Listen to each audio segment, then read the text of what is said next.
अब कॉकरोच जो है उसको तो आप बिना ऑप्टिकल इंस्ट्रूमेंट के मैक्सिमम एंगल अगर आपको देखना है तो उसको आप कैपिटल डी पे रख दीजिए तो आपको मैक्सिमम एंगल दिख जाएगा। हम दूर के ऑब्जेक्ट को देख रहे हैं, जैसे फॉर एग्जांपल इमेजिन करिए एक पहाड़ है, हमें एक पहाड़ दिख रहा है, उसके ऊपर एक मंदिर है, मंदिर में घंटी लगी हुई है, ठीक है ना। वो घंटी की कंपनी क्या है वो आपको यहां से देखनी है। सिंपल माइक्रोस्कोप की तरह जो है ये एक्ट कर रहा है, लेकिन पहले इसके ऊपर जो इनपुट आने वाली है उसके लिए यहां पर इसकी आउटपुट भी तो आएगी। हेलो बच्चों, कैसे हो आप सब? आप सभी का मैं स्वागत करता हूं पीडब्ल्यू के इस यूट्यूब चैनल ओलंपियाड वाला पर। मेरा नाम है युग कुमार सरीन और आज हम डिस्कस करने रहे हो। क्या डिस्कस करने जा रहे हो सर? बच्चों, आज ray optics and optical instrument का लेक्चर नंबर 3।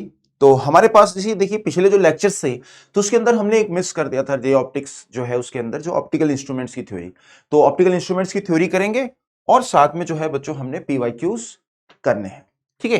तो ये है हमारा आज का गोल। तो without wasting any time lecture को स्टार्ट करते हैं। तो कोई चुप करके आईडी में बैठे रहे और स्टूडेंट्स आप जहां पर भी हैं, कहीं पर भी इंडिया के अंदर, मेरे साथ बच्चों लेक्चर को स्टार्ट कर दीजिए। कह दीजिए क्या? बिल्कुल सही। तो एक बार फिर से चुप करके आईटी में बैठे रहे और स्टूडेंट्स आप जहां पर भी हैं, कहीं पर भी इंडिया के अंदर, कहीं भी वर्ल्ड के अंदर बच्चों मेरे साथ लेक्चर को स्टार्ट कर दीजिए। कह दीजिए क्या? जय लॉजिक, हमेशा लॉजिक लगाते रहें, ठीक है ना। तो क्या भाई? हमेशा क्या? क्या भाई? हमेशा लॉजिक लगाते रहें। हर चीज के पीछे भी कोई ना कोई लॉजिक होता है। आपकी प्रिपरेशन कैसी चल रही है? कुछ ना कुछ तो लॉजिक है। उसको सही कैसे कर सकते हैं? कुछ ना कुछ तो लॉजिक है। We have to think over that. आपकी लाइफ को डिसाइड कौन करेंगे? आप। अगर कुछ दिक्कत आ रही है तो यू हैव टू आइडेंटिफाई कहां पर प्रॉब्लम है, उसको आइडेंटिफाई करें। You have to take decisions on your own based on जय लॉजिक, ठीक है। जैसे फॉर एग्जाम्पल आप तैयारी कर रहे हैं, आपको पता नहीं चल रहा आप कहां पर मिस्टेक कर रहे हैं, तो देखो भैया 3 कारण हो सकते हैं टेस्ट देने के बाद मार्क्स कमाने के। पहला, सिली मिस्टेक, आता था लेकिन गलती कर रहे हैं। दूसरा, थ्योरी नहीं पता थी। और तीसरा, टाइम की कमी थी। तो आइडेंटिफाई करिए कि आपकी मिस्टेक क्या है, उस पर ये लॉजिक देखिए कि भैया अच्छा ये मेरी मिस्टेक है तो मैं इसको कैसे सही करूं। क्या मैं अपना टाइम बर्बाद कर रहा हूं? क्या मैं अपना टाइम यूटिलाइज कर रहा हूं? तो सोचना बच्चों बहुत जरूरी है। Thinking thinking thinking, you have to think, ठीक है ना। सबसे ज्यादा जो है दिमाग जो है आपका चलना चाहिए प्रॉपर बेस्ड ऑन बेसिक्स, ठीक है। तो ये है बच्चों जय लॉजिक। तो आइए बढ़ते हैं आगे। तो हमें अब डिस्कस करना है क्या? Optical instrument. तो उसके लिए सबसे पहले डिस्कस करते हैं least distance of distinct vision. तो हेडिंग डाल दीजिए लीस्ट डिस्टेंस ऑफ डिस्टिंक्ट क्या? विजन। तो least distance of distinct vision जो है ये आप हेडिंग डाल दीजिए, least distance of distinct vision. तो least distance of distinct vision जो है हमने हेडिंग डाली। अब ये क्या है? नाम से देखिए पता चल रहा है कितनी आसान सब्जेक्ट। कम से कम डिस्टेंस ऑफ डिस्टिंक्ट विजन, मतलब प्रॉपर डिस्टिंक्ट आपको कोई चीज दिखे। मतलब कहने का मतलब है जैसे देखिए मैं इस पेन को देख रहा हूं, है ना, दिख रहा है मुझे, पास में आ रहा है, दिख रहा है। अरे भाई साहब, आंखों पे जो है बहुत एक्सट्रीम स्ट्रेस चला गया। देखिए ध्यान से सुनिए जरा, आप किसी भी ऑब्जेक्ट को जब आप देखते हो, जैसे फॉर एग्जांपल मान लीजिए जैसे आप किसी आपको बुलाया गया, ठीक है ना, स्टेज पे बुलाया गया और आप जो है आपके सामने ऑडियंस है, ठीक है, या फिर टीचर है कोई बच्चे को देख रहा है, ठीक है ना। कभी मतलब आप ये समझिए कि आप फ्रंट में हैं और पीपल आर व्यूइंग यू, तो अलग अलग डिस्टेंस पर वो बैठे हैं। तो कोई महाशय जो बिल्कुल आगे बैठे थे उन्होंने आपसे कुछ बात करी तो आपका ध्यान उन पर गया, तो आपको उनकी शक्ल दिख रही है। तो इमेज, ऑब्जेक्ट तो वो हो गए महाशय, लेकिन इमेज कहां पर हुई? आपके रेटिना पर। तो इमेज कहां पर है? रेटिना पर। तो जो ऑब्जेक्ट है वो है यू, ठीक है ना, उसकी डिस्टेंस जो है ऑब्वियसली जो है, और जो इमेज है वो आपकी रेटिना पर बन रही है, यानी कि लेंस से रेटिना तक। लेकिन अब ध्यान से सुनिए, तभी कोई बैक बेंचर पूछता है आपसे पीछे से सवाल। तो बैक बेंचर जब पीछे से सवाल पूछता है तो तब आप उस बैक बेंचर को देखते हैं, तो आप उस बैक बेंचर को भी फोकस कर पा रहे हैं। वी तो वही है, आपका जो वी है, कहने का मतलब जब आप किसी ऑब्जेक्ट को देखते हैं, ध्यान से सुनिए, समझने की कोशिश करिए, तो उसकी जो इमेज बन रही है वो रेटिना पे बन रही है और उल्टी इमेज बन रही है, क्योंकि एक कॉन्वेक्स लेंस की तरह हमारी आई बिहेव करती है। रॉड एंड कोन सेल्स होते हैं, तो उस फोटोन को, जो फोटोन डिटेक्ट होता है उसको फिर वो इलेक्ट्रिकल सिग्नल्स में कन्वर्ट करते हैं, ऑप्टिक नर्व के थ्रू ब्रेन में जाता है। वाह, क्या मशीन बनाई भगवान ने। तो अब आप जब किसी ऑब्जेक्ट को देखते हो दूर, तो वी तो वही है लेकिन यू चेंज हो गया, यू चेंज हो गया, है ना। तो यू चेंज हो गया, वी वही है, तो कैसे ये पॉसिबल है? अगर फोकल लेंथ सेम है तो इट इज नॉट पॉसिबल। तो आपका जो आई है, आपकी जो आई है वो क्या करती है, फोकस चेंज करती है। इसीलिए कई बार जो स्टूडेंट जो चश्मा भूल जाते हैं और अगर बोर्ड पे नहीं दिख रहा होता, थोड़ा सा मतलब धुंधला सा दिख रहा है और थोड़ा सा पास जाके दिख जाता है, लेकिन बिना पास जाए आप क्या कर सकते हो, हल्का सा आई को प्रेस करते हैं जब, तो हमें क्लैरिटी दिखने, थोड़ा क्लियर हो जाता है। हल्का सा ऐसे प्रेस करिए, आप देखेंगे चीजें सारी क्लियर हो जाती हैं। आप जिन्होंने चश्मा पहन रखा है वो हाँ कर लो, कर लो, कर लो, ट्राई कर लो, कर लो, कर लो, ट्राई कर लो, ठीक है, पॉज कर लो, ट्राई कर लो, ठीक है।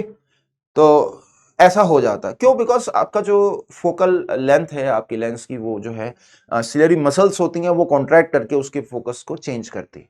तो हम यानी कि अब किसी ऑब्जेक्ट को देखते हैं तो हमारी आंखों में थोड़ा सा स्ट्रेन आता है, बिकॉज हमारी जो मसल्स हैं वो आंखों को दबाती है। इसलिए बोलते हैं कि भाई जब आप पढ़ रहे होते हो तो आप पास की चीजों में फोकस कर रहे हैं, तो आपका जो ब्रेन है उसने अपनी मतलब इंस्ट्रक्शंस दे रखी हैं आई को कि तुम पास की चीजों पे फोकस करो। तो पास की चीजों पे फोकस करते हैं ना, तो फिर थोड़ा स्ट्रेस आता है आंखों पर, ठीक है ना। तो इसलिए थोड़ा हम ब्रेक ले लेते हैं, ठीक है, 2 घंटे 3 घंटे के बाद एक ब्रेक ले लेते हैं पढ़ते हुए कंटिन्यूसली, या स्क्रीन देख रहे हैं तो स्क्रीन तो वैसे भी सही नहीं आई के लिए, ठीक है ना, क्योंकि उसमें रेज निकल रही हैं, अल्ट्रावायलेट रेज हैं, यूवी रेज हैं जो कि डैमेज कर सकती हैं। तो चीजें देखनी है तो थोड़ा दूर से देखें। कभी ऐसा कभी हुआ नहीं है, आपके साथ हुआ तो बताओ कभी, कि मान लीजिए आप पहाड़ी इलाके में गए तो आपका दोस्त कह रहा है यार बस ये पहाड़ नहीं देखे जा रहे यार, बहुत हो गया स्ट्रेस, आई नीड ब्रेक।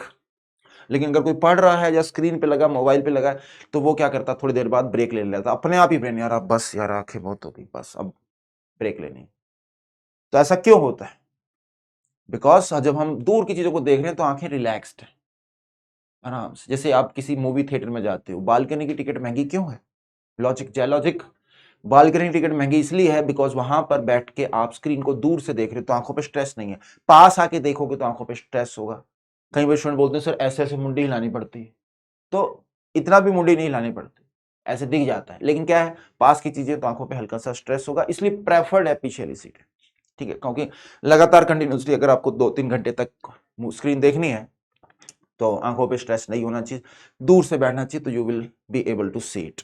पास की चीजों में आंखों पर जो है स्ट्रेस आता है, ठीक है, क्लियर भाई? तो ये हमें क्लियर हुआ है।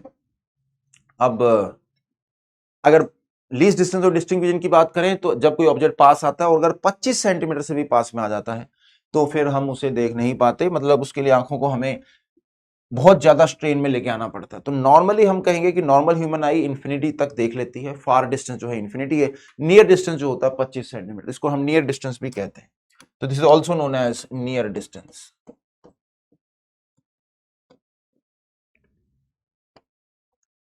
ठीक है। तो क्या होता है कि it is 25 centimetre for normal human eye. जैसे कुछ स्टूडेंट बोल रहे हैं ना सर हम तो सर 10 सेंटीमीटर पे भी देख लेते हैं, 20 सेंटीमीटर क्योंकि आपको हो रखा मायोपिया, ठीक है। It is 25 centimetre for normal human आई, तो ये जरूर मेंशन कर दीजिए, क्योंकि डिफरेंट स्टूडेंट्स के लिए हो सकता है वो 10 सेंटीमीटर 5 सेंटीमीटर, इसका मतलब आपको मायोपिया है, ठीक है। पास की चीजों की जो है आपकी आंखें ज्यादा यूज टू है किसके, पास की चीजों के लिए, तो इसलिए ऐसा है, ठीक है। तो least distance of distinct vision क्या है कि जिससे कम डिस्टेंस पर हम नहीं देख सकते, मतलब हम कहेंगे कि if distance of object is less than 25 centimeter, normal human eye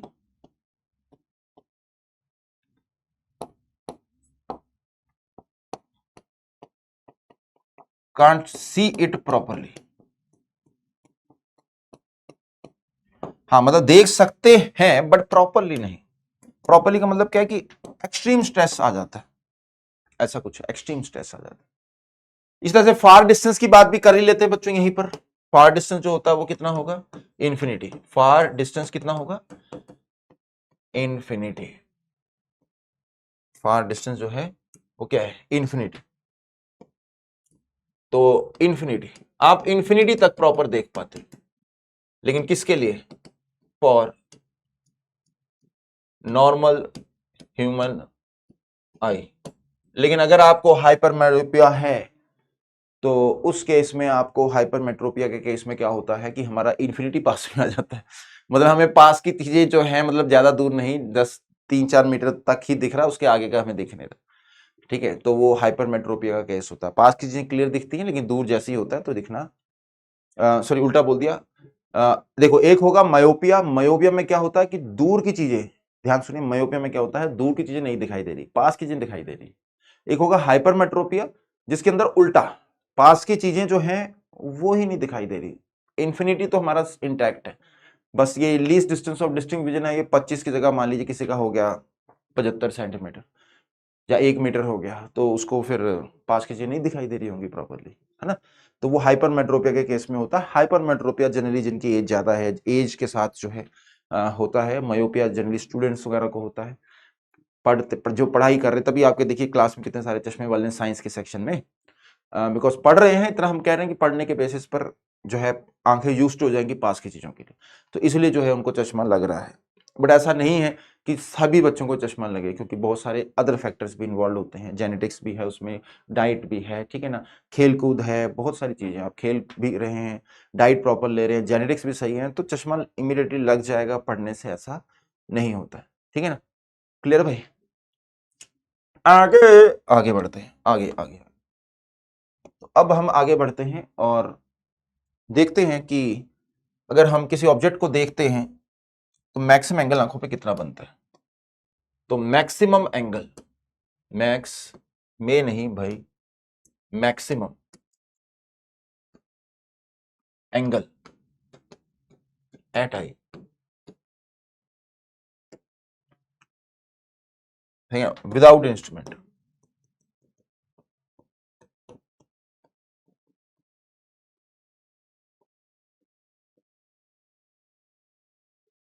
without optical instrument. तो ऑप्टिकल इंस्ट्रूमेंट के बिना आप अगर किसी ऑब्जेक्ट को देखते हो तो मैक्सिमम एंगल कितना आई पे बनता है।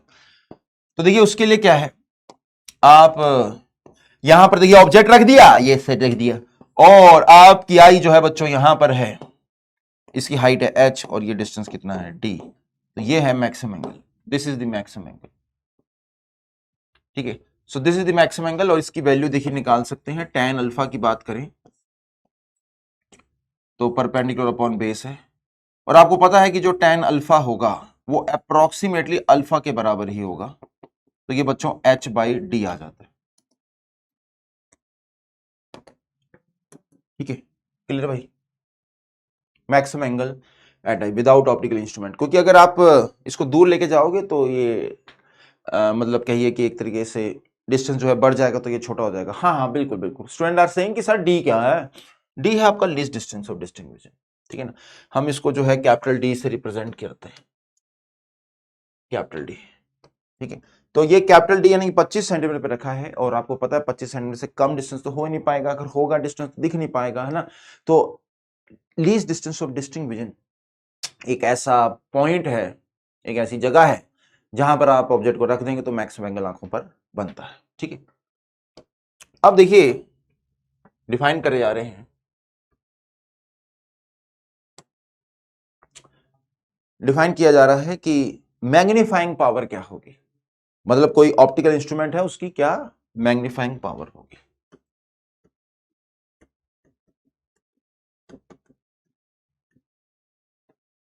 देखिए एक रिजॉल्विंग पावर होती है, वो आप वेव ऑप्टिक्स में करेंगे, ठीक है, वो अलग चीज है। रिजॉल्विंग पावर ऑफ माइक्रोस्कोप या फिर limit of resolution of telescope, तो वो आप वेव ऑप्टिक्स के कंसेप्ट का इस्तेमाल करके वहां पर उसको एक्सप्लेन किया जाता है जैलॉजिक। ठीक है, अभी हम रे ऑप्टिक्स के बेसिस पे कर रहे हैं। तो मैग्नीफाइंग पावर क्या है, मैग्नीफाइंग पावर है क्या, कैपिटल एम से रिप्रेजेंट करते हैं।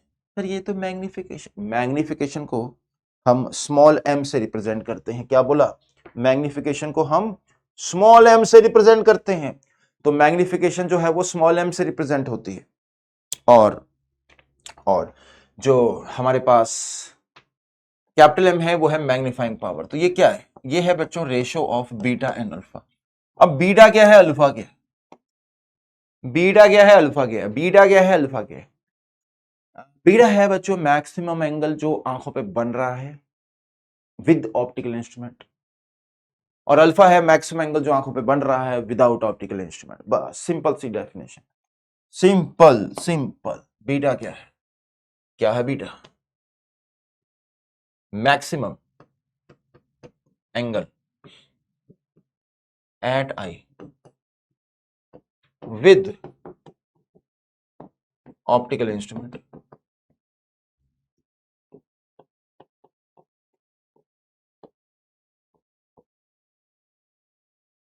या फिर मैक्सिमम की जगह आप इसको सिर्फ एंगल ही लिख दो, इसको लिख दो एंगल, क्योंकि मैक्सिमम के अंदर शब्द मैक्सिमम एंगल तब हम इस्तेमाल करेंगे जब हमारे पास मल्टीपल ऑप्शंस होंगे। हाँ, लेकिन इसके अंदर मैक्सिमम एंगल हम इस्तेमाल करेंगे, क्योंकि देखिए ऑप्टिकल इंस्ट्रूमेंट आपने इस्तेमाल करा, आपकी आंखों पे एंगल कुछ बन रहा है बीटा। ऑप्टिकल इंस्ट्रूमेंट आपने नहीं इस्तेमाल करा तो आंखों पे एंगल बन रहा था अल्फा। तो beta by alpha magnifying power है, तो ये जो है ये मैक्सिमम एंगल होगा।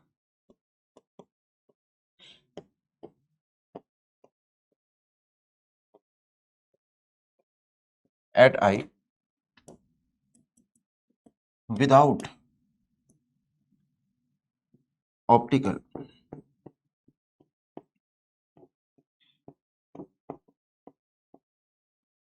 इंस्ट्रूमेंट। तो without optical instrument maximum angle at eye without optical instrument. ठीक है, angle at eye with optical instrument. ठीक है, so this is magnifying power. Clear है? देखिए हमारे पास मैग्नीफाइंग पावर है। अब हम देखते हैं जरा डिफरेंट हमारे पास इंस्ट्रूमेंट्स हैं। सबसे पहले सिंपल माइक्रोस्कोप।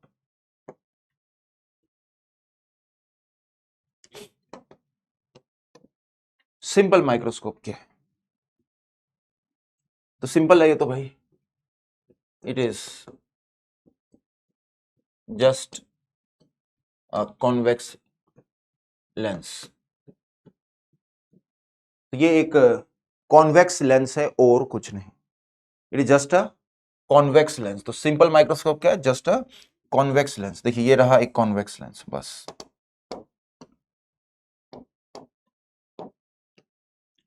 अब मान लीजिए ये ऑब्जेक्ट रखा है हमने, इसकी हाइट है h, u डिस्टेंस दूर रखा है।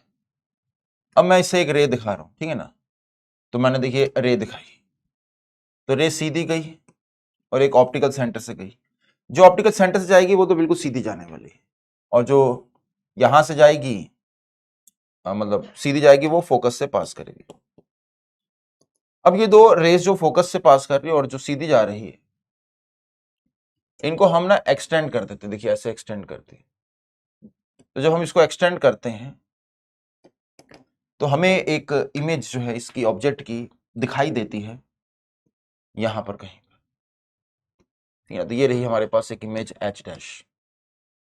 तो अब आपकी जो आई है वो यहां कहीं है, ठीक है ना? यहां आई है, तो ये एंगल आई को दिख रहा होगा बीटा। किसका? कह लीजिए इमेज का, ठीक है ना? जो इमेज है उसका एंगल हमें दिखाई दे रहा है बीटा। तो अब हम इसकी क्या निकाल सकते हैं? Resolving power. तो ये फॉर्मूले हमें पता होना चाहिए। हाँ, रिजॉल्विंग पावर लिख रहा हूं, मैग्नीफाइंग पावर। मैग्नीफाइंग, अब सही। तो इसकी हम मैग्नीफाइंग पावर निकालते हैं। रिजॉल्विंग पावर तो कहां पर आएगी? रे ऑप्टिक्स, वेव ऑप्टिक्स के अंदर आएगी। तो मैग्नीफाइंग पावर, तो इसकी मैग्नीफाइंग पावर क्या होगी? तो इसकी जो मैग्नीफाइंग पावर आ जाएगी बीटा अपॉन क्या? अल्फा। मैग्नीफाइंग पावर बिल्कुल, लेकिन अब बीटा की वैल्यू कैसे निकालें यहां पर देखिए रहा। अब मेरे को देखो ये पता है कि जो tan बीटा है हम उसको बीटा ले सकते हैं और उसको हम h/u यहां पर लिख सकते हैं। तो अब हमने अल्फा निकाल रखा है, अल्फा कितना है h/d, ये देखिए। तो अब ये देखिए क्या हो जाएगा, h/u अपॉन h/d। तो मैग्नीफाइंग पावर क्या आ रही है, d/u आ रही।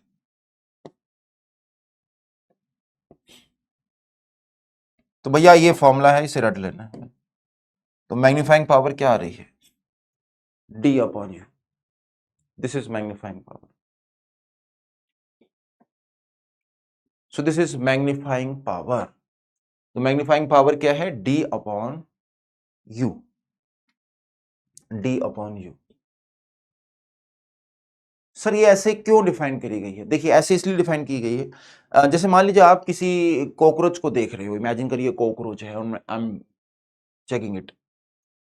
अब कॉकरोच जो है उसको तो आप बिना ऑप्टिकल इंस्ट्रूमेंट के मैक्सिमम एंगल अगर आपको देखना है तो उसको आप कैपिटल डी पे रख दीजिए तो आपको मैक्सिमम एंगल दिख जाएगा। लेकिन अब जब आपने माइक्रोस्कोप का इस्तेमाल करा तो वो एंगल जो अब आपकी आंखों पे बनता है वो कितने गुना बड़ा है कंपेयर टू अल्फा, इसलिए हम मैग्नीफाइंग पावर डिफाइन कर रहे हैं। जैसे मैग्नीफाइंग पावर किसी की 5 आ गई, इसका मतलब अगर आपके पास ऑप्टिकल इंस्ट्रूमेंट नहीं है और अगर आप किसी कॉकरोच को मैक्सिमम से मैक्सिमम एंगल बड़ा अपने आंखों पे बनाना चाहते हो उसकी फोटो, तो आप मैक्सिमम एंगल कितना बना सकते हो, जो कि आप कैपिटल डी पे रखोगे, है ना। तो ये रहा कॉकरोच, मैंने कैपिटल डी पे रख दिया। लेकिन अब मैं जब माइक्रोस्कोप के थ्रू देखूंगा, सिंपल माइक्रोस्कोप, तो ये मुझे इतना बड़ा दिखाई देने लग गया। तो जो साइज में इंक्रीज हुआ है दैट इज एक्चुअली, साइज में जो इंक्रीज हुआ है that is actually by this magnifying power, ठीक है। सो मैग्नीफाइंग पावर जो है वो d/u आ रही है, कैपिटल d/u।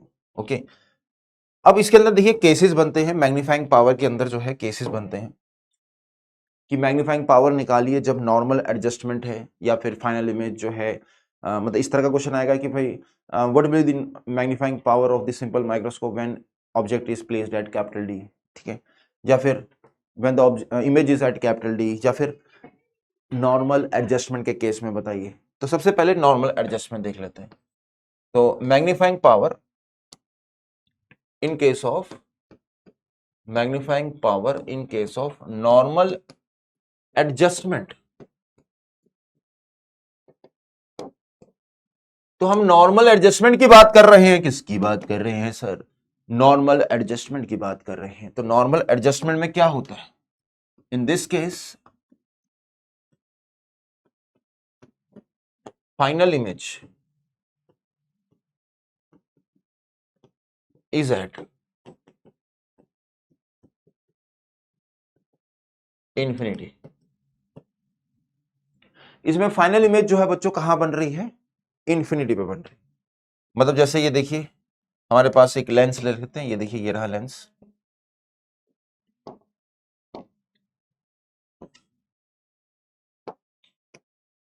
ठीक है, और अब ये ऑब्जेक्ट रखा है, तो यहां से देखिए रे गई, एक रे यहां से गई, अब ये रे दोनों क्या हो गई, पैरेलल। जी हाँ, दोनों की दोनों रे क्या हो गई हैं, पैरेलल। अब अगर दोनों की दोनों रे जो हो चुकी हैं पैरेलल,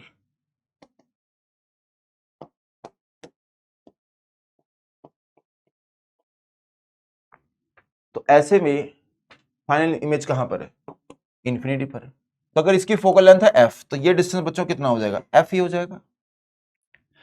तो यहां पर मैग्निफिकेशन जो है लिखना चाहो तो इंफिनिटी हो जाएगी, लेकिन मैग्नीफाइंग पावर लिखना चाहो, मैग्निफिकेशन और मैग्नीफाइंग पावर में फर्क है। मैग्निफिकेशन तो स्मॉल m थी, ठीक है, वो तो इंफिनिटी हो रही है क्योंकि v/u होता है ना, तो v इंफिनिटी जा रहा है। लेकिन मैग्नीफाइंग पावर जो है वो हो जाएगी यहां पर d/u, और u की जगह पे क्या रख दोगे आप, ये क्लियर है, क्लियर है। तो नॉर्मल एडजस्टमेंट का केस जो है वो कौन सा केस होता है, नॉर्मल एडजस्टमेंट का केस कौन सा केस होता है, it is in this case होना चाहिए, इन दिस, ओ भाई साहब, in this case final image at infinity. Okay, तो एक तो ये केस होता है नॉर्मल एडजस्टमेंट का, दूसरा क्या होता है कि फाइनल इमेज कहां पर है, कैपिटल डी पर। तो हम ये भी लिख लेते हैं, कैपिटल एम की value, capital M when final image is at capital D. ठीक है ना, तो जब फाइनल इमेज जो है कैपिटल डी पर है, तो मैं एक बारी एम निकाल के आपको दिखा रहा हूं। तो इस केस में एम कैसे निकालेंगे, तो आप फॉर्मूला यूज कर लीजिए, 1/v minus 1/u is equal to 1/f। अब आप इसके अंदर v को आप डाल दीजिए, क्या, put the value with sign, get the value, get the value, कितना, -d। तो v को आपने बच्चों डाल देना है -d, और f तो चलो यहां पर कौन सा लेंस है, कॉन्वेक्स है, तो पॉजिटिव ही रहेगा। तो u की वैल्यू देखें जरा क्या आ रही है, what is this magnitude of u, u को पहले वैल्यू निकालते हैं u की, तो ये आ जाएगा -1/d -1/u is equal to 1/f, तो -1/u is equal to 1/d plus क्या, 1/f, ये आ गया। ठीक है, और इसका अगर मैग्नीट्यूड निकाल लें, है ना, तो मैग्नीट्यूड क्या आ जाएगा, ये u का मैग्नीट्यूड है, u नेगेटिव आ रहा है ना, तो मैग्नीट्यूड की बात करें 1/d प्लस 1/, और मैग्नीफाइंग पावर क्या थी बच्चों, d/u, d/u तो थी, u का यहां पर हम क्या डालते, साइन नहीं डालते थे, ये सिर्फ उसे मैग्नीट्यूड डालते थे। तो 1/u से इसको मल्टीप्लाई कर दो, देखो क्या आ जाएगा, d इंटू 1/दिस d प्लस 1/ क्या, f, ब्रैकेट को खोलेंगे तो आएगा क्या, 1 प्लस क्या, d/f। तो ये आ चुका है बच्चों क्या, मैग्नीफाइंग पावर, पावर एक्सट्रीम, ट्रीम ट्रीम ट्रीम। तो this is what we are getting, आ गया आंसर 1 प्लस क्या, d/f। तो फाइनल हमारे पास एक्सप्रेशन आ चुका है मैग्नीफाइंग पावर का, and this is 1 plus d/f। Clear है, बहुत ही आसान है।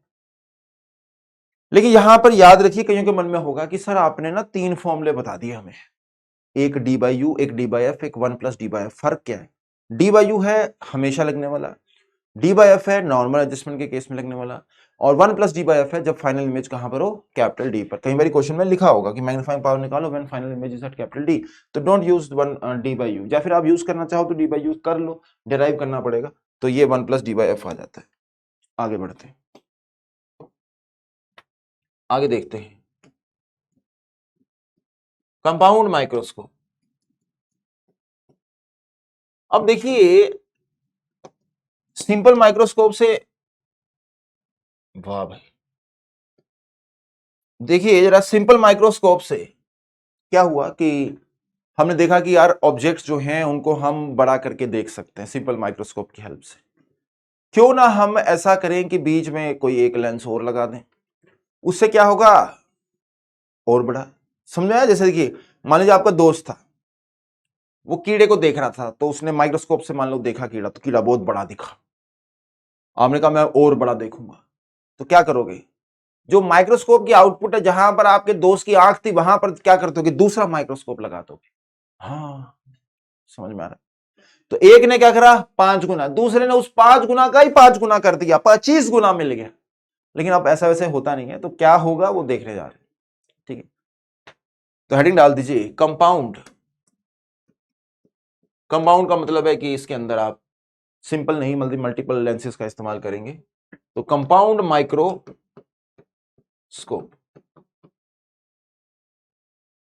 कंपाउंड माइक्रोस्कोप, देखिए इसमें क्या होगा, एक ऑब्जेक्टिव होगा, ऑब्जेक्ट के पास एक लेंस। आईपीस की बात बाद में, आईपीस की बात बाद में, पहले ये ऑब्जेक्टिव को समझो।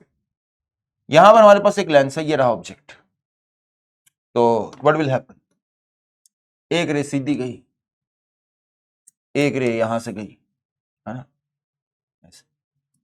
जो सीधी गई वो फोकस से पास कर गई, यहां तक तो समझ में आ रहा है ना। इसने क्या करा, एक इन्वर्टेड एनलार्ज्ड रियल, मतलब इसको हम ऐसा करते हैं, यू इसका रख लेते हैं, इसके मान लो फोकल लेंथ है FO, तो ये डिस्टेंस हम मान लीजिए रख लेते हैं बिटवीन FO, मतलब FO और 2FO, यानी कि R, मतलब जिस तरह से होता है ना R, वैसे ऑब्वियसली यहां पर R 2 होते हैं, बट हाँ इसको हम कॉन्केव मिरर की तरह ट्रीट कर सकते हैं, क्योंकि ये कॉन्वेक्स लेंस है। कॉन्वेक्स लेंस जो है कॉन्केव मिरर की तरह जो है हमें रिजल्ट्स देता होता है ऑब्जेक्ट इमेज के। तो अगर ऑब्जेक्ट यहां पर पड़ा है between this F0 and 2F0, तो बच्चों जो इसकी इमेज बनती है वो एनलार्ज्ड बनती है, इन्वर्टेड बनती है, एनलार्ज इन्वर्टेड रियल, ठीक है ना। तो मैं मेंशन कर देता हूं यहां पर एनलार्ज्ड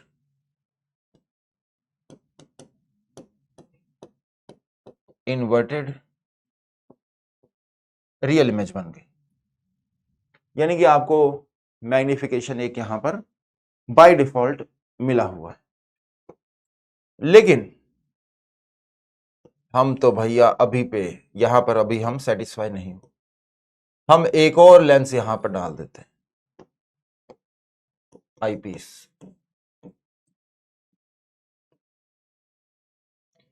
तो ये जो है ये ऑब्जेक्टिव,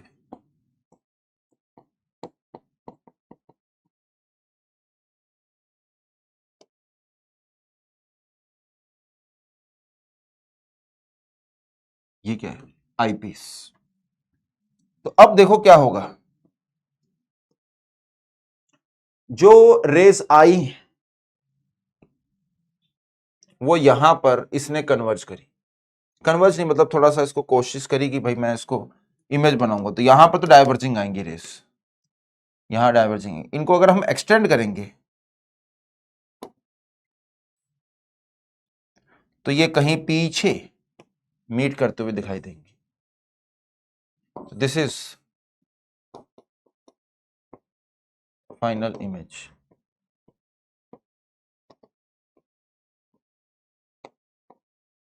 तो ये है बच्चों क्या, फाइनल इमेज। अब वही इसके लिए कंपाउंड माइक्रोस्कोप जो है उसके लिए अब हमें m निकालना है, तो m कितना होगा, ठीक है। तो m क्या होगा, ये जो एंगल बन रहा है आंखों पर फाइनल, तो ये कैसे निकलेगा, जैसे ये डिस्टेंस है हमारे पास कुछ, इसको कह देते हैं ये UE है, इसको कह देते हैं ये है U0, ये जो है यहां तक V0 और वो UE। तो अगर ऑब्जेक्ट की देखिए कुछ हाइट मान लेते हैं h, तो ऑब्जेक्ट की हाइट है कुछ h, तो बीटा अभी भी यहीं पर वही है, बीटा अपॉन सॉरी यहां पर मैग्नीफाइंग पावर वही है, बीटा अपॉन अल्फा। अब लेकिन अल्फा तो चलो वही डाल दूंगा मैं, h अपॉन क्या था d, लेकिन मैं बीटा को क्या डालूं,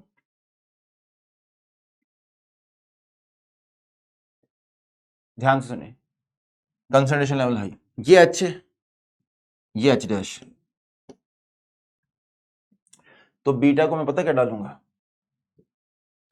h dash upon you, h dash upon h d upon you. Sir क्यों आपने सर बीटा को h अपॉन यू क्यों नहीं लिखा, देखो भाई ये h सिंपल माइक्रोस्कोप की तरह जो है ये ऐड कर रहा है, लेकिन पहले इसके ऊपर जो इनपुट आने वाली है उसके लिए यहां पर इसकी आउटपुट भी तो आएगी। ये जो लेंस लगा रखा है ये भी कॉन्वेक्स लेंस है, इसने एक रियल इमेज बनाई है, तो इसको तो क्या दिख रहा है, इसको सिर्फ h डैश दिख रहा है, तो आईपीस को सिर्फ और सिर्फ क्या दिख रहा है, h डैश, तो आईपीस को सिर्फ और सिर्फ h डैश दिख रहा है, तो ये जो फाइनल इमेज बनाएगा वो h डैश के बेसिस पे बनाएगा। अब कईयों के मन में ये भी डाउट आते हैं, जो मेरे ख्याल से शायद आपके मन में भी आ रहे होंगे कि सर ये एंगल देखना था ना, जो फाइनल इमेज है उसका आंखों पर ये आई है, क्या एंगल बन रहा है? आप तो ये वाला एंगल निकाली जा रहे हो, है ना? आप इसको कही जा रहे हो बीटा बीटा बीटा। ये तो ऑब्जेक्ट का एंगल है लेंस पर, ये तो ऑब्जेक्ट का एंगल है लेंस पर। हमें तो इमेज का एंगल चाहिए था आई पे। फिर से इमेज का एंगल चाहिए था आई पर, लेकिन आप तो ऑब्जेक्ट का एंगल लिख रहे हो लेंस पे।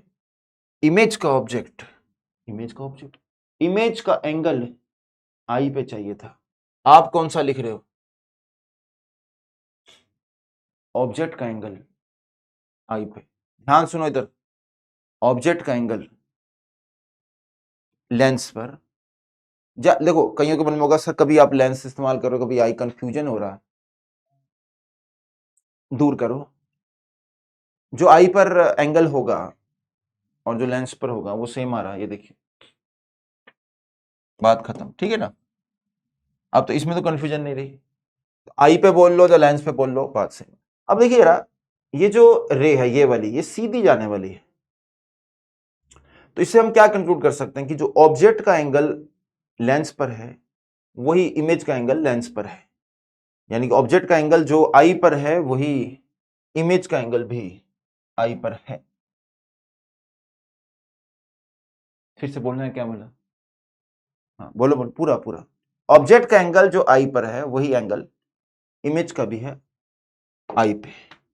ऑब्जेक्ट का जो एंगल है लेंस पर वही एंगल है इमेज का भी लेंस पर। तो देखिए अब यहां पर ये हमारे पास इमेज है, ये रहा ऑब्जेक्ट। ऑब्जेक्ट का एंगल कितना है? H dash by. अच्छा अच्छा अच्छा, ये बात है सर, यस यही बात है। तो एच डैश बाई यू ई कर दीजिए, आपको इसी का ये सेम एंगल, ये रेस पैरेलल ही होंगी, बात सिंपल सी। अगर ऑब्जेक्ट यहां पर है तो जो एंगल लेंस पर बनेगा वही इमेज का एंगल भी लेंस पर बनेगा, वही आई पर भी बनने वाला है। लेंस पर एंगल आई पर एंगल सेम होता है। तो ये आ गया आंसर। लेकिन अब देखिए जरा ध्यान से, यहां पर पंगा पड़ रहा है ये बच्चों, यहां पर एच डैश और एच आ गया। हाँ जी सर आ गया। क्या करें? एच डैश अपॉन एच जो है ये किसके बराबर है? मैग्निफिकेशन के बराबर है। इसको हम B naught by you naught भी कह सकते हैं, मैग्नीट्यूड की बात हो रही। तो ऐसे आप फॉर्मूला लिख सकते हो बच्चों, v naught by you naught D upon u e. ये रहा हमारे पास फॉर्मूला, फॉर्मूला लाला फॉर्मूला आ गया, फॉर्मूला यो यो फॉर्मूला। तो अब देखिए ये रहा कंपाउंड माइक्रोस्कोप का असली फॉर्मूला। अब हम इसके अंदर केस बना लेते हैं नॉर्मल एडजस्टमेंट के। आ जाओ भाई, नॉर्मल एडजस्टमेंट वाले, नॉर्मल एडजस्टमेंट वाले। तो चलो भाई, नॉर्मल एडजस्टमेंट के लिए क्या करते हैं? फाइनल इमेज कहां पर होती है? इन्फिनिटी पे। जल्दी से स्टूडेंट्स बताएंगे। लो भैया साइड में हो रहा हूं, स्टूडेंट्स बताएंगे, स्टूडेंट्स बताइए जल्दी से क्या आएगा नॉर्मल एडजस्टमेंट के केस में।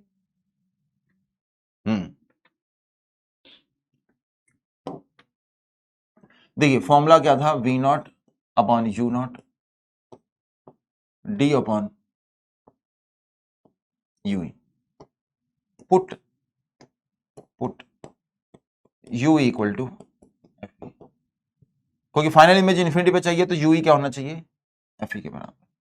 तो हमारे पास आंसर आ जाएगा capital M is equal to V naught upon U naught D upon F E. Sir आपने सर यूई को एफ ई क्यों लिखा? अरे भाई यूई को एफ ई लिखेंगे ना, यूई को एफ ई लिखेंगे ना, यूई को एफ ई लिखेंगे तो क्या होगा? ये रेस जो हैं यहाँ पर जो दिख रही है ना, ये पैरेलल हो जाएंगे, क्योंकि ऑब्जेक्ट कहाँ पर पड़ा है? फोकस पर। तो इमेज कहाँ पे बनेगी? इन्फिनिटी पर। मतलब फोकस लेफ्ट राइट पे बनती है ना, आपको बताया था। फोकस अगर लेफ्ट में है तो नेगेटिव इन्फिनिटी, राइट में है तो पॉजिटिव इन्फिनिटी। लेकिन एक तरह से फोकस का मतलब लिमिट्स की बात कर लो तो हम कह सकते हैं इन्फिनिटी पर। वैसे एग्जैक्टली फोकस पर तो इमेज नहीं बन रही होती, ठीक है? तो रेस पैरेलल हो जाएंगी, तो नॉर्मल एडजस्टमेंट का केस हो जाएगा। बात सही है। आगे अब हम निकाल लेते हैं फाइनल इमेज एट डी। तो m when final image is at d, हाँ is at d। तो अगर फाइनल इमेज को डी पे बनाना है तो मैग्नीफाइंग पावर का फॉर्मूला क्या था, V naught by you naught D upon U. अगर ध्यान से देखा जाए और एक बारी इस स्टेप को दोबारा से देखा जाए, कौन से वाले को, 1 प्लस डी बाई एफ वाले को, ये वाला, तो आप देखेंगे 1 अपॉन यू ही आ जाएगा, 1 upon D plus 1 upon f e. तो बस वही मैं यहां पर यूज कर लूंगा, 1 अपॉन यू की वैल्यू आ जाएगी 1 upon D plus 1 upon f e, put, और फॉर्मूला लिख लो। मैग्नीफाइंग पावर का फॉर्मूला आ जाएगा बच्चों v naught by you naught D, और ये था हमारे पास नीचे यू ई, तो ये आ जाएगा 1 by D plus 1 upon F E. तो मैग्नीफाइंग पावर का फॉर्मूला हमारे पास आ रहा है we naught by you naught 1 plus D upon F E. तो बिल्कुल वैसे ही फॉर्मूले हैं, सिंपल माइक्रोस्कोप जैसे, बस फर्क क्या है, एक V naught by you naught जो है वो साथ में आ जाता है। समझ में आई भाई? तो ये हमारे पास देखिए रिजल्ट्स आ रहे हैं कंपाउंड माइक्रोस्कोप के। और माइक्रोस्कोप या फिर टेलीस्कोप आपने कभी यूज किया हो तो आपको पता है कि उसमें 2 स्क्रू होते हैं, ठीक है ना, 2 स्क्रू होते हैं। इनको हम मूव करा के ये डिस्टेंस वगैरह चेंज कर देते हैं, यानी कि लेंथ जो है उसकी एक तरह से माइक्रोस्कोप की चेंज करी जाती है। जैसे देखिए यहाँ पर हमारे पास फोटो देखिए, तो मैं जब एक्सेल में ना ये डिस्टेंस चेंज कर रहा होता हूँ, जैसे इसको मान लिया ऑब्जेक्टिव को मैंने फिक्स रखा हुआ है, मैं इसको चेंज कर रहा हूँ, तो एक्चुअल में क्या हो रहा होता है, तो हमें ऑब्जेक्ट बड़ा छोटा हुआ, बड़ा और छोटा होता हुआ दिख रहा होता है। तो एक्चुअल में जब आप ये जो लेंथ है, इसको लेंथ बोलिए, ये जो डिस्टेंस है इसको हम लेंथ बोल देंगे। तो जब आप लेंथ को बच्चों चेंज कर रहे होते हैं, when you are changing this length, so what is going to happen when you are changing this length, जब आप इस लेंथ को चेंज कर रहे होते तो ये यूई जो है ना वो चेंज हो रहा होता है। तो यूई इज गेटिंग चेंज, क्योंकि वी नॉट तो क्या कर दिया फिक्स, यू नॉट क्या था फिक्स, तो वी नॉट क्या हो गया फिक्स, लेंथ को करा चेंज, वी नॉट क्या था फिक्स, लेंथ को करा चेंज, तो यूई क्या हो गया चेंज, तो यूई चेंज हो गया। तो आप असल में उसको बड़ा या छोटा हुआ देखते रहे होते हैं ना ऐसे ऐसे मूवमेंट से, तो जब मूवमेंट हो रही होती है माइक्रोस्कोप की तो आपको ऑब्जेक्ट जो है बड़ा या छोटा दिख रहा होता है, so that is actually capital M is change, जयलॉजिक, ठीक है ना। तो मजा आ रहा है ना, प्रैक्टिकल वर्ल्ड के साथ चीजें लिंक कर रहे हैं। माइक्रोस्कोप टेलीस्कोप डेफिनेटली आपने यूज करा होगा, जिसके अंदर आप लेंथ को चेंज करते हो, लेंथ को चेंज करते हो मैग्नीफाइंग पावर चेंज हो रही होती है, और वो फॉर्मूले से भी हमें दिख, नॉर्मल एडजस्टमेंट भी हो गई, और capital M when final images है डी, ये भी हो गया, ठीक है। अब हम बढ़ते हैं बच्चों आगे, टेलीस्कोप देखते हैं। तो हम अभी टेरेस्ट्रियल टेलीस्कोप देख रहे हैं, ठीक है ना। देखो एक तो एस्ट्रोनॉमिकल लेवल का होता है चंद्रमा देखने के लिए, अभी हम जो यूज कर रहे हैं वो टेरेस्ट्रियल लेवल का है, ठीक है, और ये हमें करना है टेरेस्ट्रियल लेवल का। तो अगर हम दूर की चीजों को देख रहे हैं तो हम टेलीस्कोप का इस्तेमाल कर रहे हैं, है ना। तो सिंपल सी डेफिनेशन है, इंस्ट्रूमेंट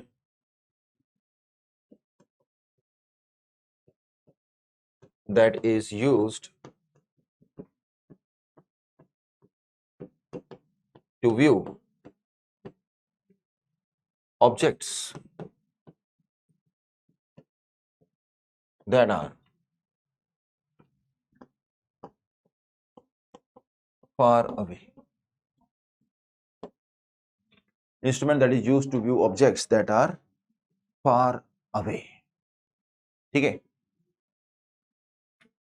तो ये क्लियर। तो अब टेलीस्कोप तो हमें पता चल गया क्या होता है। अब इसकी मैग्नीफाइंग पावर, तो देखिए मैग्नीफाइंग पावर जो है वो चेंज हो जाएगी, यस, मैग्नीफाइंग पावर टेलीस्कोप की चेंज हो जाएगी। तो हम इसको लिख देते हैं एम ऑफ टेलीस्कोप। तो टेलीस्कोप का जो एम है ना वो चेंज हो जाएगा भाई, तो टेलीस्कोप का जो एम है वो चेंज हो जाएगा। मैग्नीफाइंग पावर ऑफ टेलीस्कोप वो नहीं है जो आप सोच रहे हो, बीटा बाय अल्फा। यहां पर बीटा चेंज होगा, अल्फा चेंज होगा। अल्फा क्या है, बीटा, फॉर्मूला वही रखेंगे लेकिन बीटा और अल्फा जो है डिफरेंट, थोड़ा सा डिफरेंट। बीटा तो वही होगा इमेज का एंगल और अल्फा होगा ऑब्जेक्ट का एंगल, ठीक है ना। बट हाँ थोड़ा सा चेंज है, वो देख लीजिए क्या है। तो कैपिटल एम हो जाएगा बीटा अपॉन अल्फा। तो बीटा क्या है, angle of final image, angle of final image at the eye,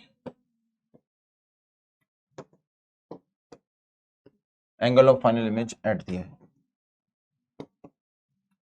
और अल्फा क्या है, angle of object at the eye when viewed क्या, डायरेक्टली, व्हेन viewed डायरेक्टली, मतलब आप डायरेक्टली देख रहे हो। तो बीटा क्या है, बीटा है फाइनल इमेज का एंगल आई पर। और अल्फा क्या है, अल्फा चलो ये बताओ सिंपल माइक्रोस्कोप के अंदर या फिर माइक्रोस्कोप के अंदर अल्फा क्या था। तो माइक्रोस्कोप के अंदर अल्फा था हमारे पास जो ऑब्जेक्ट है अगर पड़ा हो कहां पर, least distance of distinct vision पर, तो हम उसको डायरेक्ट देखते हैं, तो वो होता था अल्फा। लेकिन यहां पर हम वो डेफिनेशन नहीं इस्तेमाल कर रहे। लेकिन क्यों नहीं कर रहे sir, we want to know the reason, we want to know the logic. तो देखिए हम वो इसलिए नहीं यूज कर पा रहे क्योंकि हम दूर के ऑब्जेक्ट को देख रहे हैं। जैसे फॉर एग्जांपल इमेजिन करिए एक पहाड़ है, हमें एक पहाड़ दिख रहा है, उसके ऊपर एक मंदिर है, मंदिर में घंटी लगी हुई है, ठीक है ना। वो घंटी की कंपनी क्या है वो आपको यहां से देखनी है, ठीक है। तो आप दूरबीन का इस्तेमाल कर रहे हैं और आपको वो पता चल गया उस कंपनी का नाम क्या है, ठीक है ना। कंपनी का नाम जैसे पता चला ब्रेड रोल एंटरप्राइजेस, तो पता चल गया आपको कि हाँ यार ये कंपनी जो है इसने बनाया। लेकिन क्या आप यहां पर वही सेम डेफिनेशन मैग्नीफाइंग पावर की इस्तेमाल कर सकते हैं जो कि आपने ऑलरेडी माइक्रोस्कोप के अंदर इस्तेमाल करी? तो आंसर इज नो, टेलीस्कोप के अंदर नहीं यूज कर सकते। क्यों नहीं यूज कर सकते, इसलिए यूज कर सकते क्योंकि हम वहां पर घंटी को least distance of distinct vision पर नहीं रख सकते। अगर रख सकते होते तो हम क्यों देखते भाई उसको। दूर की चीजों को हम इसलिए देख रहे हैं टेलीस्कोप की हेल्प से क्योंकि हम दूर वाली चीजों के पास नहीं पहुंच सकते, जियोलॉजिक, ठीक है ना। क्योंकि अगर आप बोलेंगे सर यहीं पर मैं मैग्नीफाइंग पावर डिफाइन कर देता हूं और बस यहां पर मैक्सिमम एंगल लिख देता हूं, when object is placed at least distance of distinct vision, जो हमारी आंखों पे एंगल बनता है, मैं वो वाला एंगल अल्फा की वैल्यू बोल देता हूं। अगर आप वो वाली वैल्यू अल्फा की बोलेंगे तो there is a problem. Problem क्या है, प्रॉब्लम ये है कि आप दूर वाली चीजों को देख रहे, आप उनके पास नहीं पहुंच पा रहे, तभी तो आप टेलीस्कोप का इस्तेमाल कर रहे हो, एज सिंपल एज दैट, ठीक है ना। तो ये है हमारे पास एम ऑफ टेलीस्कोप। अब हम डेफिनेशन जो है हमें पता चल गई है, अब हम टेलीस्कोप देखते हैं, ठीक है ना। तो एम ऑफ टेलीस्कोप जो है हमें पता चल गया। तो अब ये टेलीस्कोप है क्या, ये भी पता चल गया दूर की चीजों को देखने के लिए।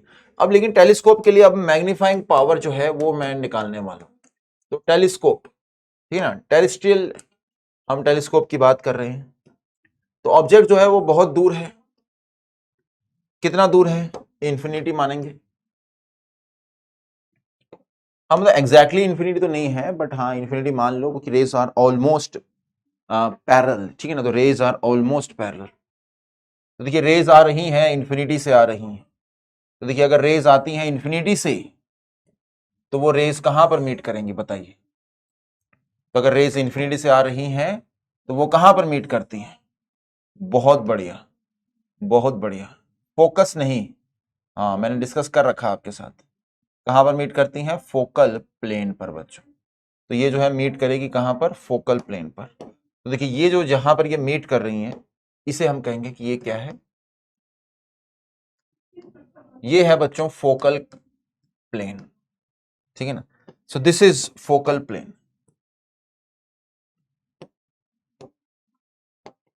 ठीक है ना। ये है हमारे पास फोकल प्लेन।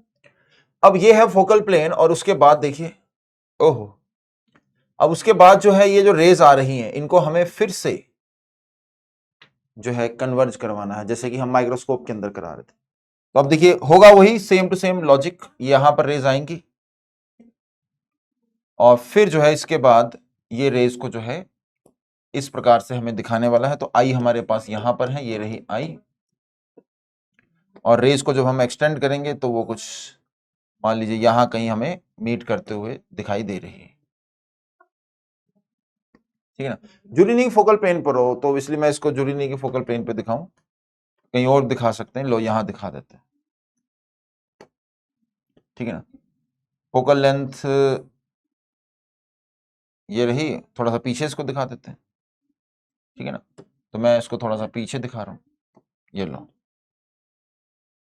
ठीक है ना। तो ऐसी कोई जरूरी यहां पर कोई कंडीशन नहीं है कि जो रेस आएंगी और इंटरसेक्ट करेंगी, तो जो रेज आएंगी वो इंटरसेक्ट करेंगी तो वो फोकल प्लेन पर करें या फोकल प्लेन पर, तो ऑब्जेक्ट है ना, तो थोड़ा सा ये पीछे होना चाहिए। ये रहा देखिए हमारे पास ऑब्जेक्ट, सर ये तो इमेज है, अरे भाई ऑब्जेक्ट इसके लिए, आईपीस के लिए, ये आईपीस के लिए ऑब्जेक्ट है, ये आईपीस है, जो आई के पास में आईपीस, जो ऑब्जेक्ट के पास में ऑब्जेक्टिव, तो ये हमारे पास ऑब्जेक्टिव है। एक है हमारे पास ऑब्जेक्टिव, एक है हमारे पास क्या, आईपीस, ठीक है ना। तो एक ऑब्जेक्टिव है और एक हमारे पास आईपीस है। तो rays are coming, getting focused at focal plane and then finally एक हमें इमेज यहां पर बनती हुई दिखाई दे रही है। तो अब इसके अंदर सर क्या करें फिर, इमेज तो हमें बनती हुई दिखाई दे रही है, तो क्या करें। मैग्नीफाइंग पावर जो है हमें निकालनी है। अल्फा कैसे डिफाइंड है, पढ़िए। अल्फा डिफाइंड है angle of the object at the eye when viewed directly.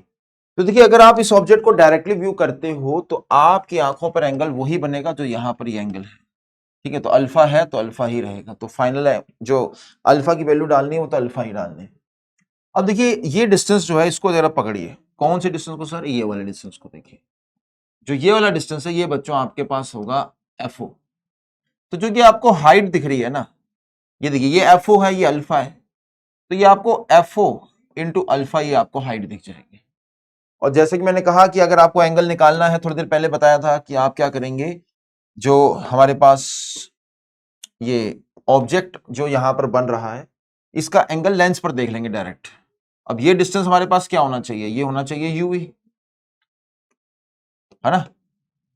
तो यही हमारे पास, देखिए एक तरह से एच बोल दो इसको, तो बीटा क्या आएगा, बीटा ये आएगा, दिस विल बी बीटा। और ये चीज मैंने आपको ऑलरेडी बता रखी है कि जो ऑब्जेक्ट होता है उसका एंगल लेंस पर वही होता है, जो इमेज होती है उसका एंगल लेंस पर होता है। तो यहां पर मैग्नीफाइंग पावर आपको लिखनी है, तो मैं फिर से बीटा बाय अल्फा यूज करूंगा। बीटा क्या होगा यहाँ पर, F O alpha upon UE, और अल्फा से हम इसे डिवाइड करेंगे तो बच्चों ये आ रहा है एफ ओ अपॉन क्या, एफ ई। तो मेरे पास मैग्नीफाइंग पावर का जो है एक फॉर्मूला आ चुका है, एफ ओ अपॉन क्या, एफ ई। तो एफ ओ अपॉन क्या, F E. So this is the formula.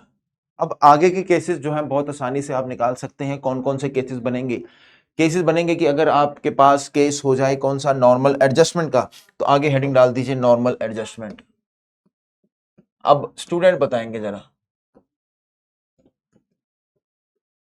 कि नॉर्मल एडजस्टमेंट में मैग्नीफाइंग पावर क्या होगी।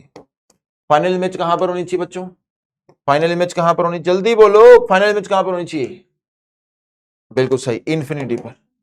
तो अगर फाइनल इमेज इन्फिनिटी पर होनी चाहिए तो जो यूवी है उसे आप एफ ई रख दीजिए, सिंपल। तो नॉर्मल एडजस्टमेंट का केस होगा तो ये आ जाएगा क्या, एफ ओ अपॉन क्या, F E, F O upon क्या, एफ ई। तो ये है नॉर्मल एडजस्टमेंट का केस, F O upon F E. और अगर फाइनल इमेज बन रही है कहां पर, डी पर, when final image is at D, when final image, ओहो भाई क्या हो गया तुम्हें, when final image is at D. तो अगर फाइनल इमेज डी पर बनती है तो क्या होगा, तो when final image is at D. तो सुनिए ना, अगर फाइनल इमेज डी पर है तो क्या होगा, तो आपको वही सेम फॉर्मूला 1 अपॉन यूई जो मिलेगा 1 अपॉन डी प्लस 1/f ही मिलने वाला है।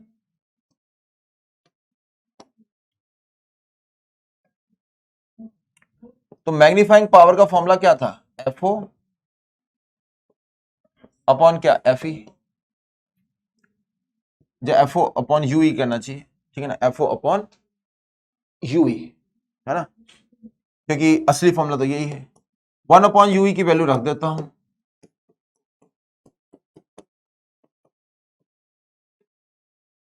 ठीक है, FE कॉमन ले लेता हूं,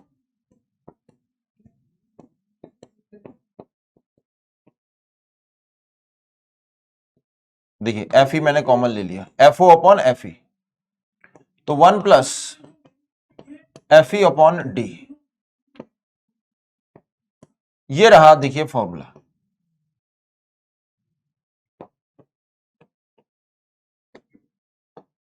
तो ये फॉर्मूला आ गया, FO upon FE 1 plus FE upon D, तो ये है मैग्नीफाइंग पावर का फॉर्मूला। तो when final image is at D we can use this formula, ठीक है, when final image is at D। तो अब हमारे पास देखिए केसेस सारे बन गए हैं। अब एक टेबल हम बनाएंगे, इस टेबल को रट लो, टेबल रटो, और रटोन नहीं, रटो, चलो इसको गायब कर, रटो, चल चल।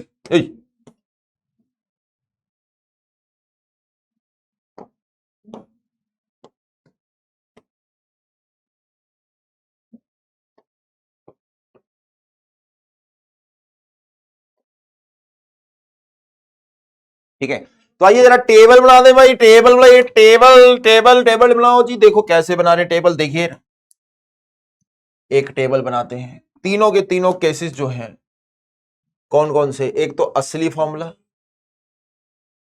ठीक है, यहां तो पहले हेडिंग डाल देंगे, फिर उसके बाद असली फॉर्मूला, फिर उसके बाद हमारे पास नॉर्मल एडजस्टमेंट, और फिर उसके बाद final image is at D, ठीक है। और कौन कौन से केस के लिए?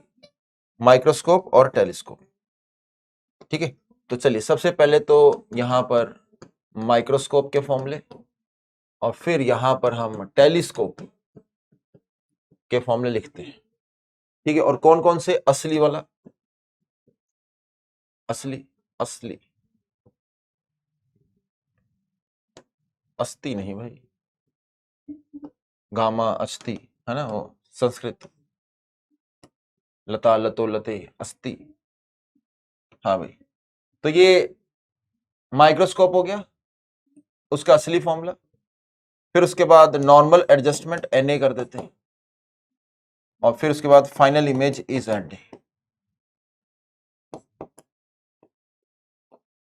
फाइनल इमेज कहां पर? At D, final image at D,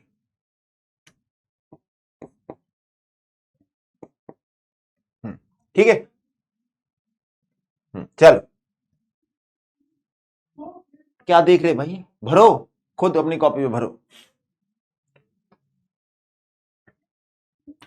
ये नॉर्मल एडजस्टमेंट है, Na का मतलब नॉट एप्लीकेबल ना समझ लें, नॉर्मल एडजस्टमेंट।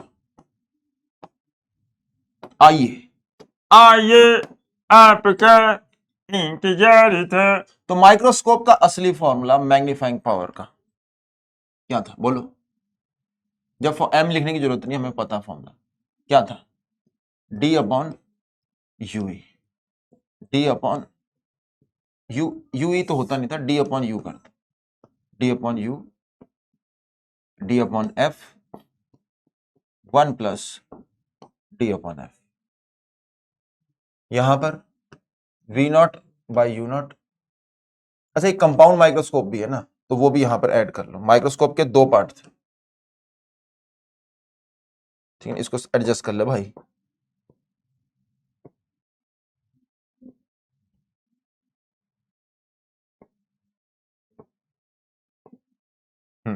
माइक्रोस्कोप दो थे सिंपल, यहां पर एस कर देते हैं, और एक होगा हमारे पास कंपाउंड। कंपाउंड के अंदर क्या था? V naught by you naught, V naught by you naught D upon UE, और इसके अंदर आ जाता V naught upon U naught D upon F E, और फिर V naught upon U naught 1 plus D upon F E. देखो ये अगर याद है आपको तो बस क्या करना है, we naught by you naught से मल्टीप्लाई करना और एफ की जगह पर एफ ई लेना है। तो ये फॉर्मूले बन गए। इसके अंदर क्या था, F O upon U E, F O upon F E, F O upon F E 1 plus F E upon D, ठीक है ना, एफ ई अपॉन डी जो हमने निकाला 1 plus F E upon D. तो ये एक बच्चों टेबल बन गया है माइक्रोस्कोप का, सिंपल और कंपाउंड के अंदर फॉर्मूले लिख दिए हैं, 6 7 8 9 फॉर्मूले लिख दिए, सारे के सारे जो है आपको अब ये क्लियर है, ठीक है। इसके साथ थ्योरी तो खत्म करते हैं और बढ़ते हैं अब पीवाईक्यूज वाले डिस्कशन में। और जैसा कि रिजॉल्विंग पावर मैंने बताया आपको किसमें करना है, वेव ऑप्टिक्स में, ठीक है ना, तो वो वेव ऑप्टिक्स का पार्ट रहेगा क्योंकि उसके अंदर जो है रिजोल्यूशन, लिमिट ऑफ रेजोल्यूशन जो पार्ट है वो वेव ऑप्टिक्स उसमें इस्तेमाल किया जाता है। तो चलिए आगे आगे बढ़ते हैं, क्वेश्चंस देखिए जरा। तो क्वेश्चंस मैंने दिए थे होमवर्क के लिए, तो वो भी हैं और खूब सारे क्वेश्चंस हैं, ठीक है। तो प्रैक्टिस तो इस बार ही आपको अच्छी खासी करनी है, कोई फाइनल लेक्चर रहेगा तो सारे के सारे जो हैं क्वेश्चन कर ही लेते हैं। करो भाई।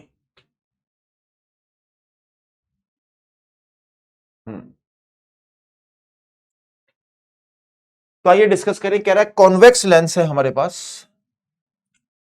Held 45 centimetre above the bottom of an empty tank. हमारे पास एक टैंक दिया गया है, उसके 45 सेंटीमीटर अबव एक कॉन्वेक्स लेंस रखा गया है, ठीक है, और ये हाइट आपको दे दी 45 सेंटीमीटर। जैसा कि क्वेश्चन ने कहा कि ये हाइट है बच्चों, ये है 45 centimetre. The image of a point object at the bottom of the tank is formed. यहां पर हमारे पास एक ऑब्जेक्ट है, इसकी हम इमेज की बात करते हैं, इस form 36 centimetre above the lens. तो इसकी इमेज जो है यहां कहीं पर बनती है, मतलब ऑब्जेक्ट जो है 45 सेंटीमीटर दूर था, तो जो उसकी इमेज है वो 36 सेंटीमीटर पर बन रही। Now liquid is poured into the tank up to height of 40 centimetre. अब इसके अंदर हमने 40 सेंटीमीटर तक इसके अंदर कोई लिक्विड डाल दिया।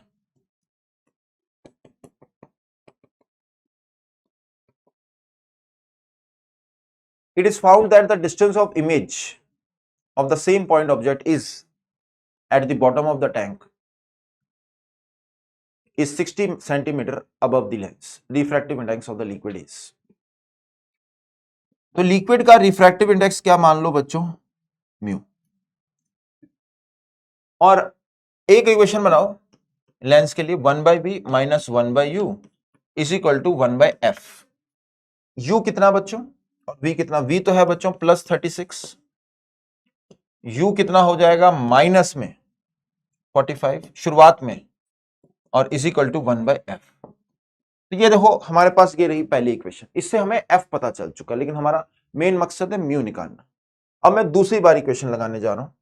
जब मैं दूसरी बार जब मैं इक्वेशन लगाऊंगा तो देखिए 40 सेंटीमीटर तक ये जो आपको हाइट है ये लिक्विड की दे दी, तो ये जो डिस्टेंस है इसको अगर हम बाहर से देखेंगे तो 40 नहीं दिखेगा, ये कितना दिखने वाला है 40। बाहर से देखने पर क्या होता है, डिस्टेंस कम हो जाता है, तो 40/म्यू। तो ये डिस्टेंस हमें 40/म्यू दिखने वाला, तो ये कितना है 40/म्यू। और ऊपर वाला कितना बच्चों, ये 5। और अब इमेज कहां पर बनती है 60 पे, यहां से 60 सेंटीमीटर दूर। अब मैं इसके लिए लगा देता हूं क्या, फिर से यही फॉर्मूला, तो 1/v, v तो है मेरे पास प्लस 60 क्योंकि डायरेक्शन ऑफ इंसिडेंट रे बच्चों यही है, माइनस 1/u। u कितना चेंज करूंगा मैं, यहां पर u को देखो नेगेटिव डालूंगा मैं, ठीक है ना, तो नेगेटिव डालूंगा, लेकिन कितना डालूंगा 5 प्लस 40 क्या म्यू इज इक्वल टू क्या बच्चों 1/f। ये रही सेकंड इक्वेशन। अब आप इन दोनों इक्वेशंस जो हैं इनको अगर आप इनकी आरएचएस को देखें तो आप आरएचएस को क्या कर सकते हैं, कंपेयर, ठीक है ना। तो कंपेयर आरएचएस, कंपेयर आरएचएस। और उसके बाद अननोन क्या रहेगा, म्यू, फाइंड म्यू, खत्म, compare RHS and find mu, खत्म, सिंपल, आगे बढ़ो। नेक्स्ट देखिए, हाँ चलो ये लगा कर लो, हाँ ये optical powers of the objective and eyepiece of a compound microscope are 100D and 20D respectively. देखिए ऑप्टिकल पावर दे रखी है, तो अगर आपको एफओ निकालना है तो ऑब्जेक्टिव जो है उसकी पावर दे रखी है 1/100, सॉरी कितनी देखिए 100D। तो आप ऐसा करिए, ये फॉर्मूला लगा लीजिए ना, focal length of a lens is 1 power of lens, या power of lens is 1 focal length of lens. तो इससे आपको एक तरीके से देखिए एफओ दे रखा है, एफओ कितना दे रखा है 1/100। अब ये देखो, ये जो है डायोप्टर में दे रखा है, तो बच्चों डायोप्टर जो है एसआई यूनिट है, तो इसका मतलब फोकल लेंथ जो आएगी वो मीटर में आएगी, 100 से मल्टीप्लाई कर देते हैं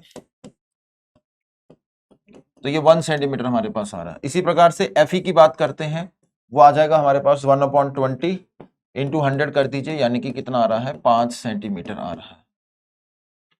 अब कह रहा था microscope magnification being equal to 50 when the final image is formed at D equal to 25 centimetre. ठीक है, तो माइक्रोस्कोप की जो मैग्निफिकेशन है is being equal to 50 when the final image is formed at d equal to 25 centimeter, that is the least distance of distinct vision।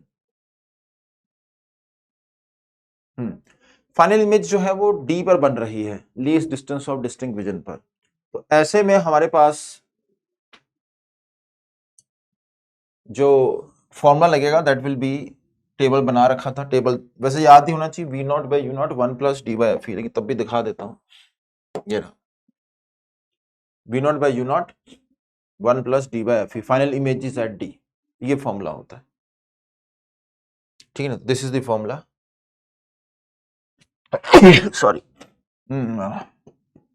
तो v naught by you naught 1 plus D upon F E का हम formula इस्तेमाल कर लेते हैं। तो ये 50 v naught by you not यहां आ गया, 1 प्लस 25 एफ ई कितना भाई 5 है। तो एक तरीके से आपको v naught by you naught की वैल्यू दे दी है 50, और ये आ जाएगा आपके पास 650/6, ये दे दिया गया। अब आगे बढ़ते हैं। If the separation between the objective and the eyepiece is increased by 2 centimeter, the magnification of the microscope will be। तो आप देखिए ये असली फॉर्मूला जो है आपको ये यूज करना है, v naught by you naught D upon UE. तो हम इस फॉर्मूले का इस्तेमाल करेंगे, ठीक है ना। तो हम इस फॉर्मूले का जब इस्तेमाल करेंगे तो we will be getting the answer, और बस यूई की वैल्यू हमें डालनी होगी। अब यूई की वैल्यू सर कैसे निकालने, सर यूई की वैल्यू आप ऐसे निकाल लो कि जब फाइनल इमेज कैपिटल डी पर बन रही है तो यूवी शुरुआत में कितना था वो आप निकाल सकते हैं, ठीक है ना। जैसे देखिए शुरुआत में, जैसे यहां पर इमेजिन करते हैं, जैसे कि देखिए ये ऑब्जेक्टिव आईपीस है, तो यूवी कुछ वैल्यू थी। अब आपने क्या करा, डिस्टेंस बढ़ा दिया। तो जैसे ही डिस्टेंस बढ़ाओगे तो इमेज जो बन रही होगी ऑब्जेक्टिव के द्वारा वो तो वहीं पर बन रही होगी, लेकिन यूवी जो है वो बढ़ जाएगा, है ना। तो यूवी बढ़ जाएगा, तो बस हमें यूवी को बढ़ाना है। अब यूवी कैसे निकालें, तो आप ऐसे जानते हो, ये मैंने आपको ऑलरेडी बता रखा है, 1 बाई यूई जो आता है वो 1 बाई एफ ई और प्लस 1 अपॉन डी, ये आता है। तो एफ ई तो पता ही है, तो इसका मतलब यूई भी आपको पता चल गया है, और यूई पता चल गया तो V naught by you naught D by UE करके हम आंसर निकाल लेंगे, ठीक है। तो हो जाएगा, क्लियर है ये। आगे बढ़ते हैं। A thin double convex lens of radius of curvature this is made up of a transfer medium of this, ठीक है। 20 और 60 है, इसके अंदर देखिए ऐसा कुछ है कि ये हमारे पास एक 20 है और एक क्या है 60, 20 सेंटीमीटर, और ये हमारे पास है 60 सेंटीमीटर। और यहां पर जो म्यू है इसकी जो वैल्यू दे रखी है 1.5 दे दी, ठीक है। तो ऑप्शन क्या है, focal length of the lenses air में, तो भैया फॉर्मूला लगा लो 1 by F is equal to mu minus 1, तो 3/2 माइनस 1 तो 1/2, 1 अपॉन R1 यानी कि 20 माइनस 1 अपॉन R2 माइनस 60, तो 1/2, यहां पर बच्चों मैंने 20 कॉमन ले लिया है और 1 + 1/3 आ रहा है 1/f, तो 1/40 × 3 और ऊपर ये 4 आ जाएगा। तो फोकल लेंथ की वैल्यू मेरे पास 30 आ रही है, ठीक है ना, और ये मेरे पास +30 आ रही है। बिल्कुल सही लिखा भाई, मल्टीपल चॉइस है। The lens behave as a concave mirror of focal length this when silvered on the surface of the radius R2 = 60 centimetre. ये भी थ्योरी आपको करवा रखी है कि अगर यहां पर अगर मान लो सिल्वर कर दिया तो अब इसकी फोकल लेंथ क्या होगी। तो ये था, ये अभी हमने सॉल्व करा था, that was for A option. अब हम बी ऑप्शन के लिए जो है सॉल्व करते हैं। अब यहां पर क्या होगा कि दो लेंस हो गए, तो पावर इक्विवेलेंट कैसे आएगी, twice the power of mirror होगी ultimately, twice the power of lenses plus power of mirror. तो फोकल लेंथ हमें लेंस की पता है कितनी है 30, तो पावर उसकी आगे 1/30, और जो हमारे पास मिरर है उसकी फोकल लेंथ हमें पता है कितनी है 30, लेकिन वो -30 में होगी। तो इससे मैं पावर ऑफ मिरर निकाल सकता हूं जो कि आ रही है 2/30 + 1/30 यानी कि 1/10। तो फोकल लेंथ ऑफ मिरर क्या होती है, minus power of this mirror, so it is coming out to be how much, 10 centimetre, लेकिन वो किस में आ रही है, नेगेटिव में आ रही है, क्योंकि यहां पावर क्या आ रही है, पॉजिटिव, तो -10 सेंटीमीटर होना चाहिए। बिल्कुल सही, कोई कॉन्केव मिरर लिख दिया ना, कईयों के मन में होगा कि सर आपका तो आंसर आ रहा है -10, यहाँ पर 10 दे रखा है, तो कोई बात नहीं, यहाँ पर आ रहा दे रखा आपको क्या, 10 सेंटीमीटर दे रखा है ना, लेकिन साथ में ये कॉन्केव मिरर भी तो लिखा है, तो ये सही है। नेक्स्ट देखते हैं C part. The lens behave as a concave mirror diverging if the image space beyond R2 is equal to 60 centimeter, radius of curvature is filled with the transparent liquid of refractive index mu is equal to 5/3, the objective space prior to the period radius is there। देखिए इसका कहने का मतलब क्या है, the lens behave as a concave lens, concave lens की तरह, diverging lens की तरह करता है। The image space beyond R2 60 centimetre, radius curvature is filled with the transfer liquid of refractive index 5/3। मतलब यहां पर अब 20, 60 और 1.5 में पार्ट सी के लिए कर रहे हैं, ये 20 है, ये 60 है, ये 1.3 है। अब यहां पर बच्चों क्या कर दिया गया, यहां पर एक लिक्विड डाल दिया गया और 5/3 उसका रिफ्रैक्टिव इंडेक्स दिया हुआ है, हाउ मच, 5/3।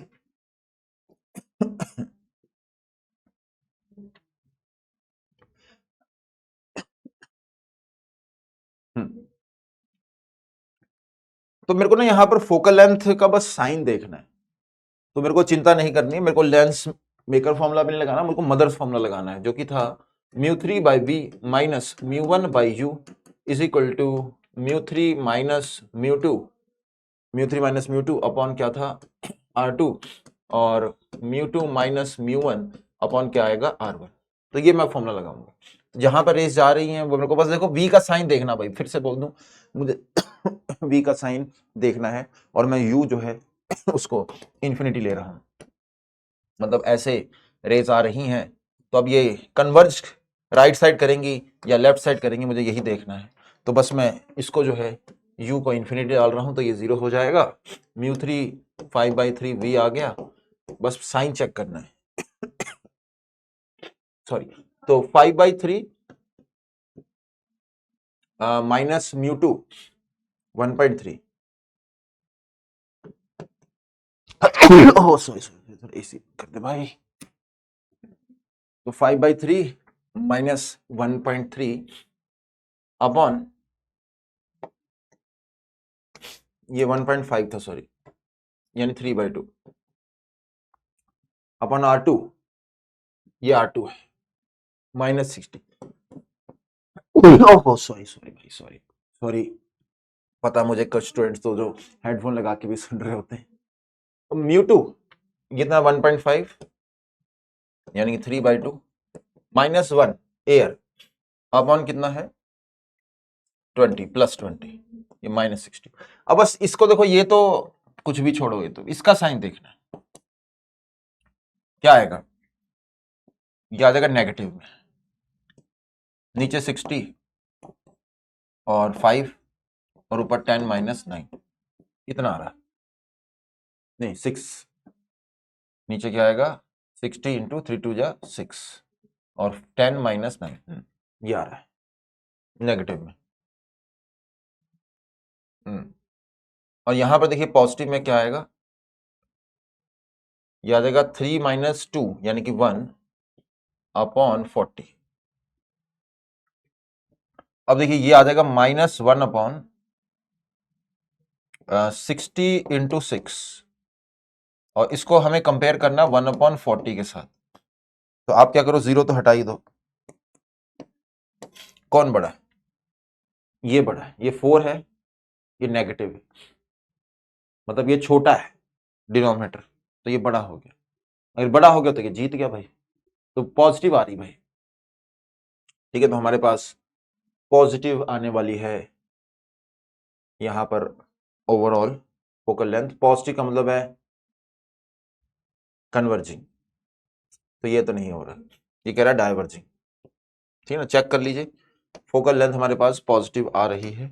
मैंने यहां पर ये वैल्यूज चेक करी हैं, ये -60 था, 10 माइनस 9 आ गया, नीचे 3 2 6 आ गया और 6 36 आ रहा है यहां पर, और वहां पर सिर्फ 4 आ रहा है। 36 और 4 में 4 छोटा, यानी कि डिनोमिनेटर छोटा तो ये बड़ा, तो पॉजिटिव होगी, तो गलत हो गया भाई D. A beam of rays incident parallel to the principal axis focuses at 48 centimeter behind lens. If water is equal to this, fills the entire space between the surface of radius R2 is equal to 60 centimeter. मतलब आप 4/3 डालने को बोल रहा है, मतलब same calculation कराने को कह रहा है कि सेम कैलकुलेशन करो, बस इसको आप क्या कर दो, μ3 जो था वहां पर आप 4/3 ले लो। तो ठीक है यार, जैसा कह रहा क्वेश्चन भाई। तो ये अभी जो हमने करा था, ये कौन सा पार्ट था? सी पार्ट था। अब मैं डी पार्ट को देख रहा हूं, तो मुझे बस μ3 की जगह डालना है 4/3। तो देखो 4/3v is equal to 4/3 minus 3/2 और ये हो जाएगा -60, बिल्कुल सही है भाई, और प्लस μ3 1.5 माइनस 1/2 और ये था 20। अब मेरे को यहां से v देखना क्या आ रहा है, तो एलसीएम अगेन वही -60 है, 3 2 जा 6 आएगा, 8 माइनस 9 आ जाएगा और यहां पर 1/40, ये पॉजिटिव हो गया।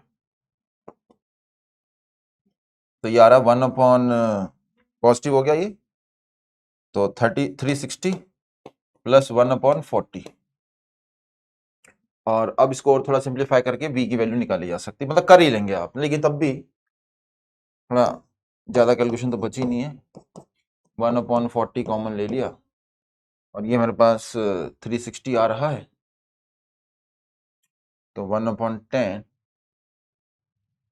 9 ना, तो 1/9 प्लस क्या 1, 4/3v 10 आ जाएगा ऊपर, 1/4 इंटू 9, तो ये 3 आ गया। तो मेरे पास v आ रहा है, ये 3 आ जाएगा, 16 4 4 16 16 इंटू 3, तो 48 आ गया मेरे पास, v की वैल्यू 48 आ रही है। हाँ बिल्कुल,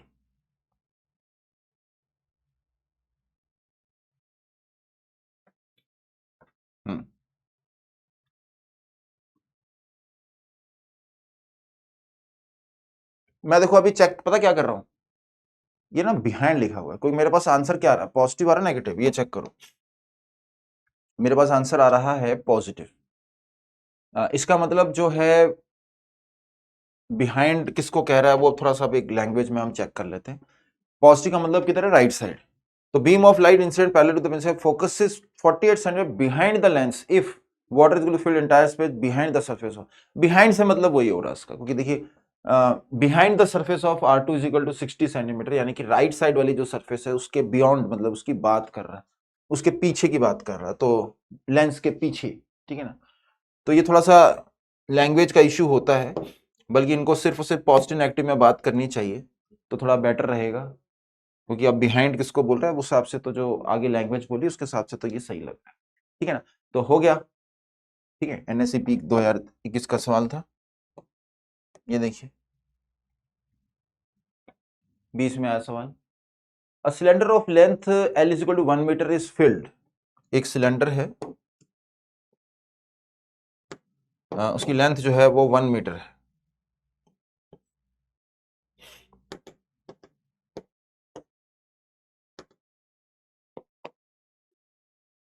is filled with water 4/3 up to the brim, kept on a horizontal table, is covered at the top by an equiconvex lens.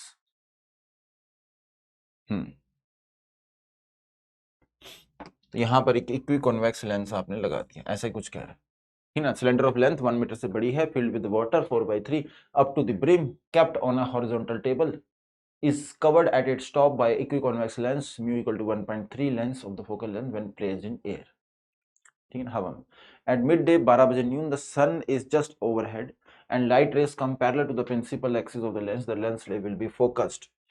कहाँ पर फोकस होंगे? तो एयर के अंदर आपको फोकल लेंथ दे रखी है और इक्विकॉन्वेक्स है, तो यानी कि ये आर है, ये आर है, ये म्यू हो गया, और म्यू की वैल्यू भी आपको दे रखी है।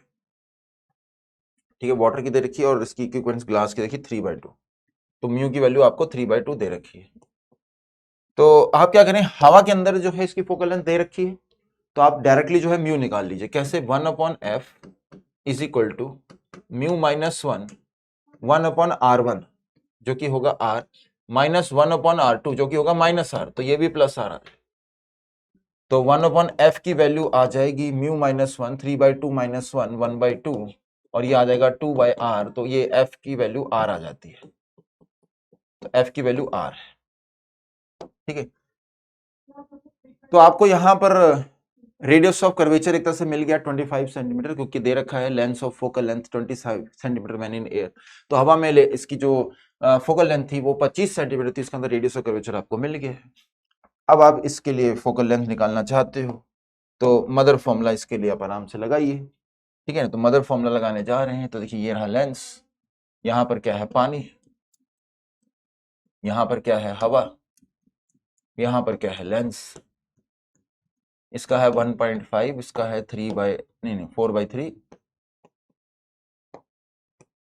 ठीक है ना, और रेस आ रही है बिल्कुल पैरेलल, यानी कि ऐसा कुछ केस है, इस प्रकार से रेस आ रही है। अब मान लीजिए कहीं पर फोकस हो रही है, तो direction of incident rays taken as positive, μ3/v minus μ1/u is equal to μ3 minus μ2 upon r2 plus μ2 minus μ1 upon क्या r1। μ3 जहां रेस जा रही है क्या है पानी 4/3v, ये तो हो जाएगा 0 ही क्योंकि इन्फिनिटी से आ रही है। μ3 यहाँ पर रेस जा रही हैं यानी कि 4/3 माइनस 1.5 यानी कि 3/2 अपॉन r2 जो हो जाएगा उसकी वैल्यू 25, और प्लस μ2 यानी कि 3/2 माइनस 1 एयर, और ये क्या हो जाएगा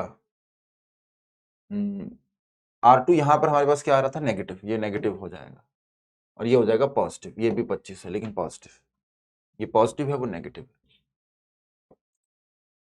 तो अब 4/3v, तो v मुझे चाहिए, तो 4 ये आ जाएगा नीचे 25 इंटू 3 2 6, 4 2 8, 8 माइनस 9, और नेगेटिव यहाँ पर, और यहाँ पर आ जाएगा 1/25 इंटू 2, तो 4/3v ये पॉजिटिव ही हो गया हमारे पास, 25 कॉमन ले लेते हैं, तो ये 1/6 प्लस 1/2, 2 भी कॉमन ले लेते हैं, तो 1/3 प्लस 1,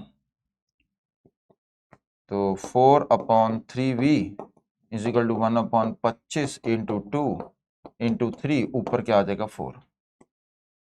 अब जैसे ऊपर 4 आएगा, अब देखिए 4 से 4 कटा, 3 से 3 कटा, v की वैल्यू हमारे पास आ रही है +50 आ रही है, तो 50 सेंटीमीटर नीचे कहीं बनेगा। ऑप्शन देख लीजिए, behind the lens in the body. ठीक है, खत्म। तो आप देख रहे हो यार कुछ भी नहीं है। ठीक है, तो बहुत सारे क्वेश्चन है, प्रैक्टिस करनी है तो मैं कुछ रैंडमली उठा लेता हूं। ठीक है, ये मिनिमम डेविएशन का केस है। ये देखिए, ये है लाइट रे प्रिज्म पर पड़ रही है, रिफ्रैक्शन ऑफ ग्रीन पर सेकंड सरफेस। हाँ चलो ये कर दो, क्रिटिकल एंगल पर रैंडमली लिया है। क्वेश्चन सारे प्रोवाइड करा दूंगा आपको, डोंट वरी। तो ray of white light is made to incident, ray of white light is made to incident on the refracting surface of a prism such that after refraction at this surface the green component, इसको white ही कर देते हैं। तो ऐसे देखिए, ये white light आई है, तो ray of white light is made to incident on the refracting surface of a prism such that after refraction, कि जब refraction हुआ तो उसके बाद क्या हुआ, the green component falls on the second surface at its critical angle. अच्छा, मतलब कुछ इस प्रकार से है कि ये जो प्रिज्म है इसमें से जो ग्रीन रे थी वो यहां पर आके क्रिटिकल एंगल पर इंसिडेंट हो रही है। ठीक है, यहां पर आने के बाद क्या हो रहा है इसके साथ, ये क्रिटिकल एंगल पर इंसिडेंट हो रही है, ऐसा कैसा ऐसा। तो ये बच्चों थीटा सी है, तो ये बोला जा रहा है।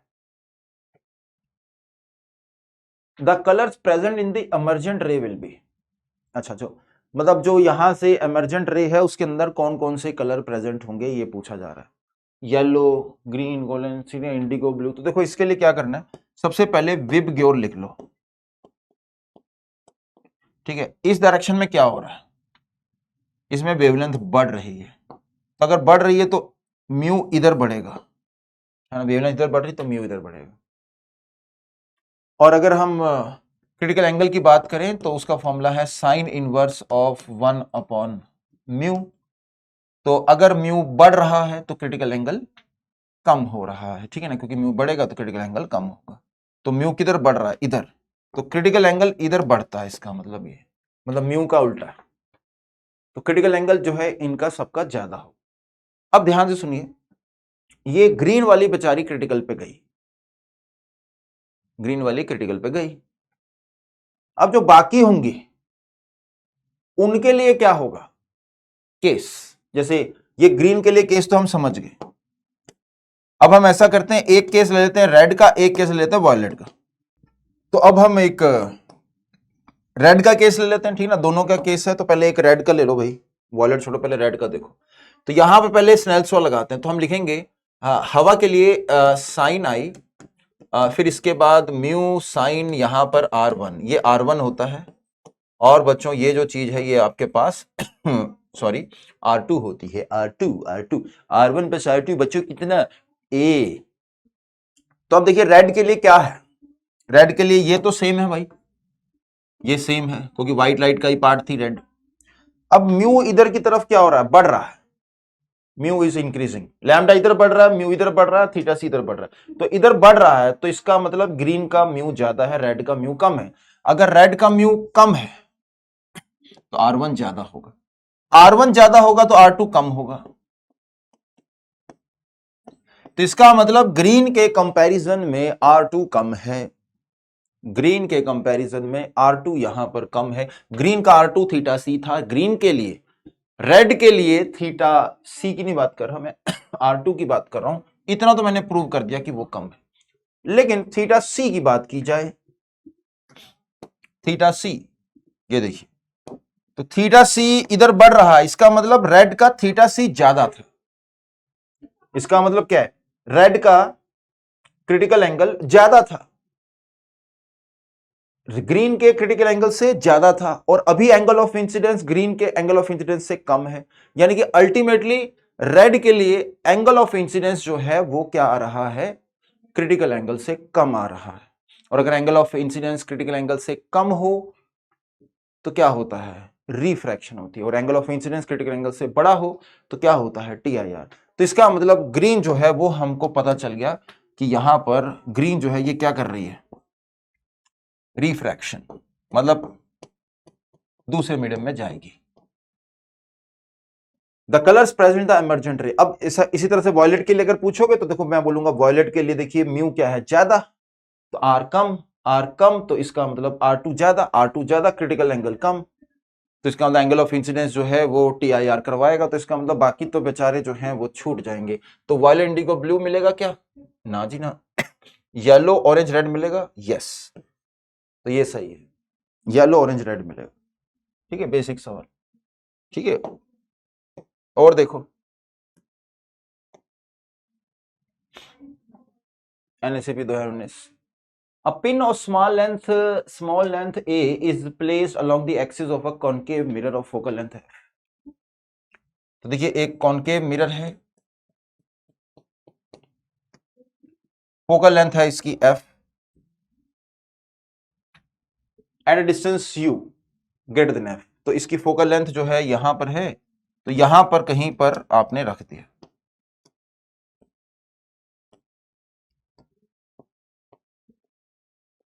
ठीक है ना, U डिस्टेंस दूर आपने एक पिन रख दी।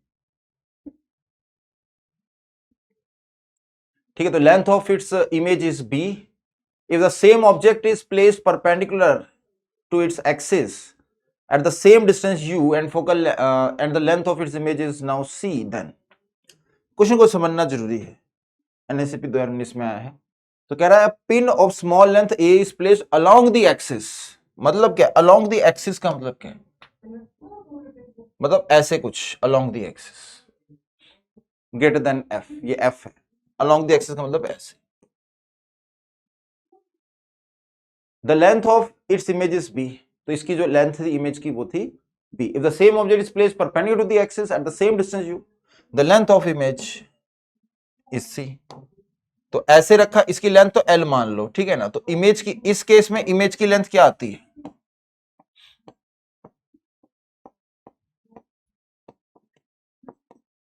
इस केस में length of image is B, और जब परपेंडिकुलर रख देते हैं तो लेंथ ऑफ इमेज क्या आ जाती है,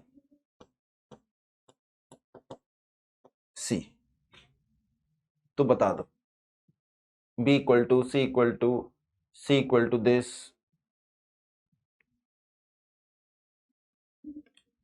ठीक है, तो एक हमें A क्या दिया हुआ है, हाँ लेंथ, अच्छा इसकी लेंथ जो है A ही है, तो इसको आप A मान लो, ये A है ये भी A, कॉनकेव मिरर दिया हुआ। तो देखिए सबसे पहले अलोंग द लेंथ पढ़ा हो तो कैसे करना होता है, तो 1/V plus 1/U is equal to 1/F हम लगाएंगे। अब एक तरीके से इस एंड के लिए कहीं पर इमेज बन रही होगी और इस एंड के लिए भी कहीं पर इमेज बन रही होगी, तो एक तरीके से ये U के अंदर छोटा सा चेंज है, ध्यान से सुनिए। मैंने क्या करा, ऑब्जेक्ट के दो एंड्स ले लिए, एक ये वाला एंड और एक ये वाला एंड, A बोल दिया एक B बोल दिया। A के लिए कुछ U है, B के लिए कुछ U है, लेकिन A और B के लिए जो U है उनके बीच का डिफरेंस क्या है, A है। A का जो U है, B का जो U है, उन दोनों के बीच का डिफरेंस स्मॉल a है, छोटा सा है, यानी डिफरेंशिएशन से काम चलेगा। तो आइए डिफरेंशिएट करते हैं। देखिए मैंने डिफरेंशिएट कर दिया, 0 डाल दिया, तो यहां से मेरे पास देखिए dv क्या आ रहा है, -v² / u². तो अब आप यहां पर बस वैल्यू डाल दीजिए, जो dv है ना वो इमेज की साइज हो जाएगी और जो du है वो a हो जाएगा, और ये आ जाएगा v²/u² माइनस में।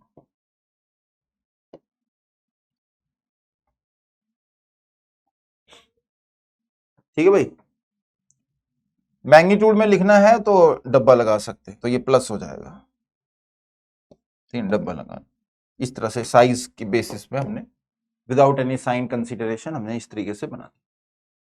अब अगर परपेंडिकुलर रखते हो तो क्या करा जाता है, ठीक है, तो बच्चों उसके लिए मैग्निफिकेशन का फॉर्मूला V/U, जो कि एक्चुअल में -V/U होता है, हम ये यूज कर लेते हैं, तो -V/U असली फॉर्मूला है मैग्निफिकेशन का। और ये रहा हमारे पास प्लेन मिरर का फॉर्मूला, ठीक है ना। मुझे अगर साइज ऑफ ऑब्जेक्ट दे रखा है तो मुझे इमेज का साइज चाहिए, बट मुझे आंसर चाहिए इन टर्म्स ऑफ U, ठीक है ना। तो ये V जो है इससे मैं मुक्ति प्राप्त करूंगा क्योंकि मेरे को आंसर चाहिए इन टर्म्स ऑफ या फिर देखिए ना, यहां पर हमारे पास ये फॉर्मूला आ ही रहा है, तो v अपॉन यू तो डायरेक्ट ही यूज कर सकते हैं, है ना। तो v अपॉन यू तो डायरेक्ट ही यूज कर सकते हैं। तो आइए जरा v upon you direct use करके भी देखें, क्योंकि मैग्निफिकेशन जो है, आप अगर v अपॉन यूज कर रहे हो तो इसका मतलब c अपॉन जो a है ना, उसको आप एक तरह से v अपॉन यू लिख सकते हो। ये मैग्निफिकेशन का फॉर्मूला यूज करा गया।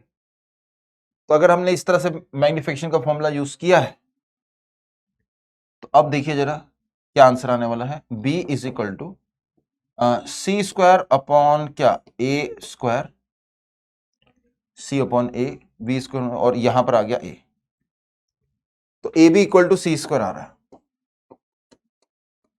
यस, तो we are getting this second option. तो A B is equal to C square, this is what we are getting. ठीक है ना, हो गया भाई। आगे आगे बढ़ते हैं। और भी देखिए क्वेश्चन है, ये TIR पर सवाल है ना, तो रैंडमली देख लेता हूं। कंपाउंड माइक्रोस्कोप के ऊपर सवाल, ऐसे ये तो करवा दिया। देखिए ये वाला क्वेश्चन देखते हैं क्या कह रहा है। In a compound microscope having tube length 30 centimetre, the power of objective and eyepiece, power दे रखी है ऑब्जेक्टिव की। तो पावर ऑब्जेक्टिव की अगर दे रखी है, तो इसका मतलब FO की वैल्यू हमें दे रखी है, तो 1/100 इंटू 100 कर दीजिए, तो ये आपके पास 1 सेंटीमीटर आ गया। इसी प्रकार से FE की बात करें तो 1/10 इंटू 100 कर लीजिए, तो ये हमारे पास 10 सेंटीमीटर आ गया।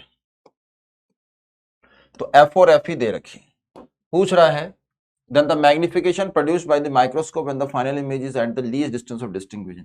ये बार बार पता नहीं मैग्निफिकेशन शब्द इस्तेमाल करते हैं, बट होता जो है माइक्रोस्कोप की, हम पूछ रहे होते हैं जो है वो मैग्नीफाइंग पावर, ठीक है ना, जो हमने डिस्कस करी थी। जैसे पिछला क्वेश्चन भी एक हमने डिस्कस किया था इसी के ऊपर, ये देखिए यहां पर ये वाला, इसके अंदर भी देखो इन्होंने बोला पहले तो माइक्रोस्कोप मैग्निफिकेशन, इसका मतलब क्या है, मैग्नीफाइंग पावर। और फाइनली भी जो मैग्नीफाइंग पावर ही पूछ रहा है, क्योंकि मैग्निफिकेशन जो है वो अलग है और मैग्नीफाइंग पावर जो है वो अलग होती है। तो हमसे जो पूछा जा रहा है उसके हिसाब से हमने आंसर देना है। तो अभी देखिए भावनाओं को समझने वाला ही कंसेप्ट यहाँ पे मैंने लगाया कि भैया ये जो है कुछ बोल नहीं रहा, तो इसका मतलब पूछना, ये ऑप्शंस को भी देखा मैंने तो मेरे को लगा कि मैग्नीफाइंग पावर ही पूछ रहा है।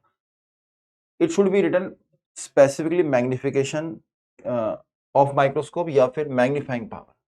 मैग्निफिकेशन तो फिर वो हाइट ऑफ इमेज और हाइट ऑफ ऑब्जेक्ट का रेशियो आ जाता है, ठीक है ना, तो ये चीज क्लियर रहे। तो चलिए अब मैग्नीफाइंग पावर का फॉर्मूला यूज करते हैं। तो V0 बाई U0, इसको आप जरूर कह सकते हो कि ये है मैग्निफिकेशन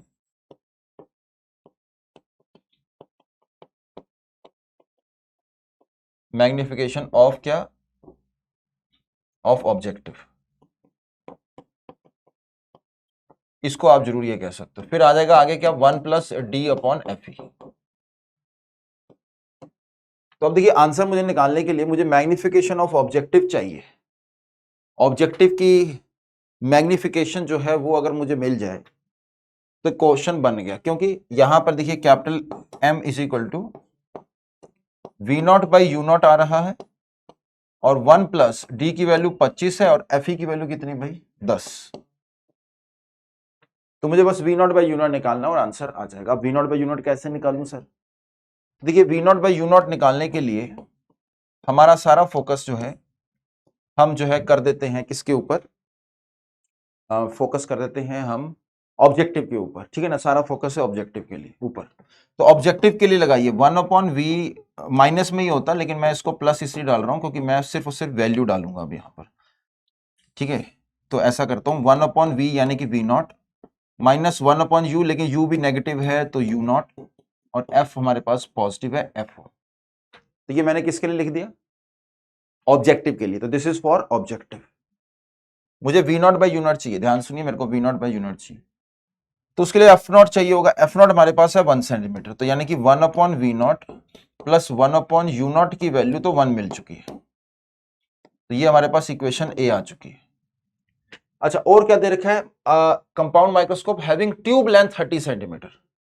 ट्यूब लेंथ मतलब ऑब्जेक्टिव और आईपीस के बीच का जो डिस्टेंस है बच्चों वो आपको 30 सेंटीमीटर दे रखा है। तो आपको पता है यहां से जो भी इमेज बन रही होगी वो वी होगा, और ये होगा हमारे पास क्या, यूई।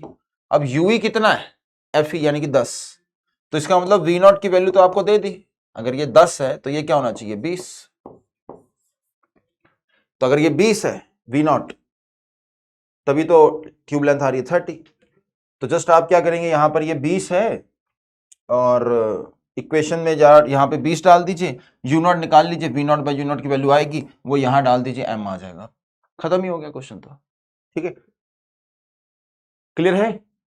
तो जो क्वेश्चन ने पूछा है उसके हिसाब से मैंने जो आंसर आपको दिया है, we naught by you naught की जो वैल्यू है वो आ जाएगी कैसे, वी नॉट की वैल्यू 20, क्योंकि यहां से ऑब्जेक्टिव से जो इमेज बन रही है उसे वी नॉट कह रहा हूं, वो 20 पर है और ट्यूब लेंथ कितनी है 30, तो ये 20 आ गई, और 1/20 इससे यू नॉट आ जाएगा, क्योंकि यू नॉट की वैल्यू अननोन है, one by V naught, one by you naught आया, V naught by you naught की वैल्यू आई, काम खत्म। ठीक है, चलो हो जाएगा। और देखें भाई, टेलीस्कोप पर भी है, क्रिटिकल एंगल पर है, ये देख लेते हैं। चलो रैंडमली क्वेश्चन कुछ कर रहे हैं। A concave lens of focal length f produces an image 1/n times the size of the object. The distance of the, ये तो आसान क्वेश्चन ही हो गया है ना, आसान है, ये खुद करें आप, कोई दूसरा देखते हैं।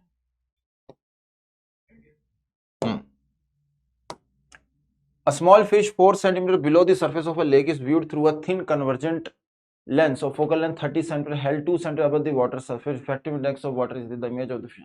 ठीक ठीक है, देखिए यहां पर ऐसे कोई हमारे पास एक कन्वर्जेंट लेंस है, फिर यहां पर हमारे पास ऐसे पानी है, और उसके अंदर जो है मछली जल की रानी है। ठीक है, ऐसा कुछ केस। ठीक है, तो small fish 4 centimetre below the surface of the lake, तो ये आपको 4 सेंटीमीटर दिया हुआ है, is viewed through a thin convergent lens of focal length कितनी 30 सेंटीमीटर इसकी फोकल लेंथ दे दी, held how much 2 centimetre above the water surface. ठीक है ना, refractive index of water is 1.33। ठीक है, the image of the fish from the lens is at a distance of, तो देखिए लेंस के लिए फॉर्मूला लगाएंगे, लेंस वाला 1/v minus 1/u is equal to 1/f। तो v don't put the sign, u की वैल्यू क्या रखें, देखिए ये फिश 4 सेंटीमीटर, तो लेकिन बाहर से देखने पर कितनी हो जाएगी 4/μ, तो अब u की वैल्यू नेगेटिव में आनी चाहिए, u की वैल्यू नेगेटिव में आनी चाहिए, और अगर u की वैल्यू नेगेटिव में आएगी तो नेगेटिव में कितनी आएगी, यहां एक माइनस साइन लगा देते हैं। देखिए ये तो 2 रहेगा, लेकिन ये जो 4 है वो 4 डिवाइड बाय 1.33 हो जाना चाहिए, क्योंकि कंसेप्ट आपको समझा रखा। बाहर से देखते हैं पानी का डिस्टेंस तो म्यू से डिवाइड हो जाता है, अंदर से देखते हैं पानी का बाहर का हवा का डिस्टेंस तो म्यू से मल्टीप्लाई हो जाता है, और is equal to 1/f, f कितना है 30। तो क्वेश्चन तो खत्म ही हो गया है। ठीक है ना, तो प्रैक्टिस करनी चाहिए आपको, अच्छी खासी प्रैक्टिस करनी चाहिए, और कमेंट करिएगा कि जो क्वेश्चन नहीं होते, ठीक है ना, जैसे अब कोई क्वेश्चन नहीं हुआ, क्रिटिकल एंगल का नहीं हुआ जैसे, तो कमेंट करिएगा, ट्राई करने हैं आपने, और जो क्वेश्चन नहीं होते तो स्पेसिफिकली उनको हम प्रॉपर डिस्कशन जो है कर सकते हैं। ठीक है, और क्वेश्चन देखते हैं भाई, क्या लिखा है, two concave refracting surface each of radii of curvature face each other in air as shown the figure, point of is placed midway between the centre and one of the poles, then the separation between the images of O found by each reflecting surface is। तो देखिए जब आप right वाले portion की बात करेंगे तो ये दो सरफेस के लिए आप फॉर्मूला लगा देंगे वही रिफ्रैक्शन थ्रू कर्व सरफेस के, और इसके लिए भी रिफ्रैक्शन थ्रू कर्व सरफेस वाला फॉर्मूला लगाएंगे, स्ट्रेट फॉरवर्ड है, इसके लिए और इसके लिए फॉर्मूला लगाने करवा रखा फॉर्मूला कौन सा, μ2/b minus μ1/u is equal to μ2 minus μ1/r। तो इसके लिए लगाएंगे अलग, इसके लिए अलग, साइन कन्वेंशन का ध्यान रखना है, आंसर तक आपको पहुंचना है। ठीक है, तो क्वेश्चंस आपको करने हैं, और जो क्वेश्चंस जो हैं 4 अटेम्प्ट और आपस में ग्रुप डिस्कशन के बाद नहीं होते तो कमेंट करिएगा, तो I can discuss those questions. ठीक है ना, और होमवर्क क्या है कि कंप्लीट फुल PYQs सारे के सारे खुद ही करने भाई। ठीक है, फिर से बोल देता हूं, क्वेश्चन खुद ही करने हैं, यही तो गेम चेंजिंग स्ट्रेटजी है। आपको क्या लगता है कि क्वेश्चंस जो बच्चे करते हैं उनके सोल्यूशन नहीं मिलते क्या बाजार में, मेरे टाइम पे भी मिलते थे। ठीक है, ML खन्ना करके बुक आती थी, पूरी बुक सॉल्व फुल। ठीक है ना, तो सोल्यूशन तो सभी के पास रहते थे, इंपॉर्टेंट क्या है, खुद करने होते हैं, खुद नहीं करते थे। तो इसलिए बच्चों क्वेश्चन फिर से बोलूंगा खुद करने, लेकिन तब भी आपने पूरी हेल्प ले ली, कहीं नहीं आपको मिल पा रहा, कमेंट करिएगा सो वी कैन डिस्कस, उसका आपको सोल्यूशन जो है ऐप पे नहीं तो वीडियो यूट्यूब पर ही आपको प्रोवाइड कर दिया जाएगा, ठीक है ना।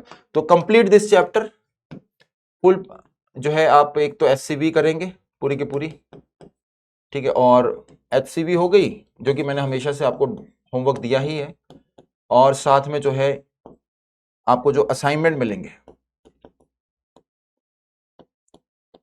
पीवाईक्यूज तो है ही है, मतलब ऐसा नहीं है कि ये होमवर्क में नहीं, असाइनमेंट भी मिल रहा है, पीवाईक्यूज भी मिल रहे हैं, और इन पीडब्ल्यू ऐप, तो पीडब्ल्यू ऐप के अंदर जो है आपके पास असाइनमेंट होंगे वो करना है, ठीक है। तो जितना मैंने आपको थ्योरी दी है उससे सारे के सारे क्वेश्चन होंगे, ट्राई करने हैं, करने खुद ही हैं, और जो नहीं होते फिर वो मुझे बताने हैं, ठीक है। So that's all for today बच्चों, मिलते हैं फिर नेक्स्ट लेक्चर के अंदर। Okay students, bye.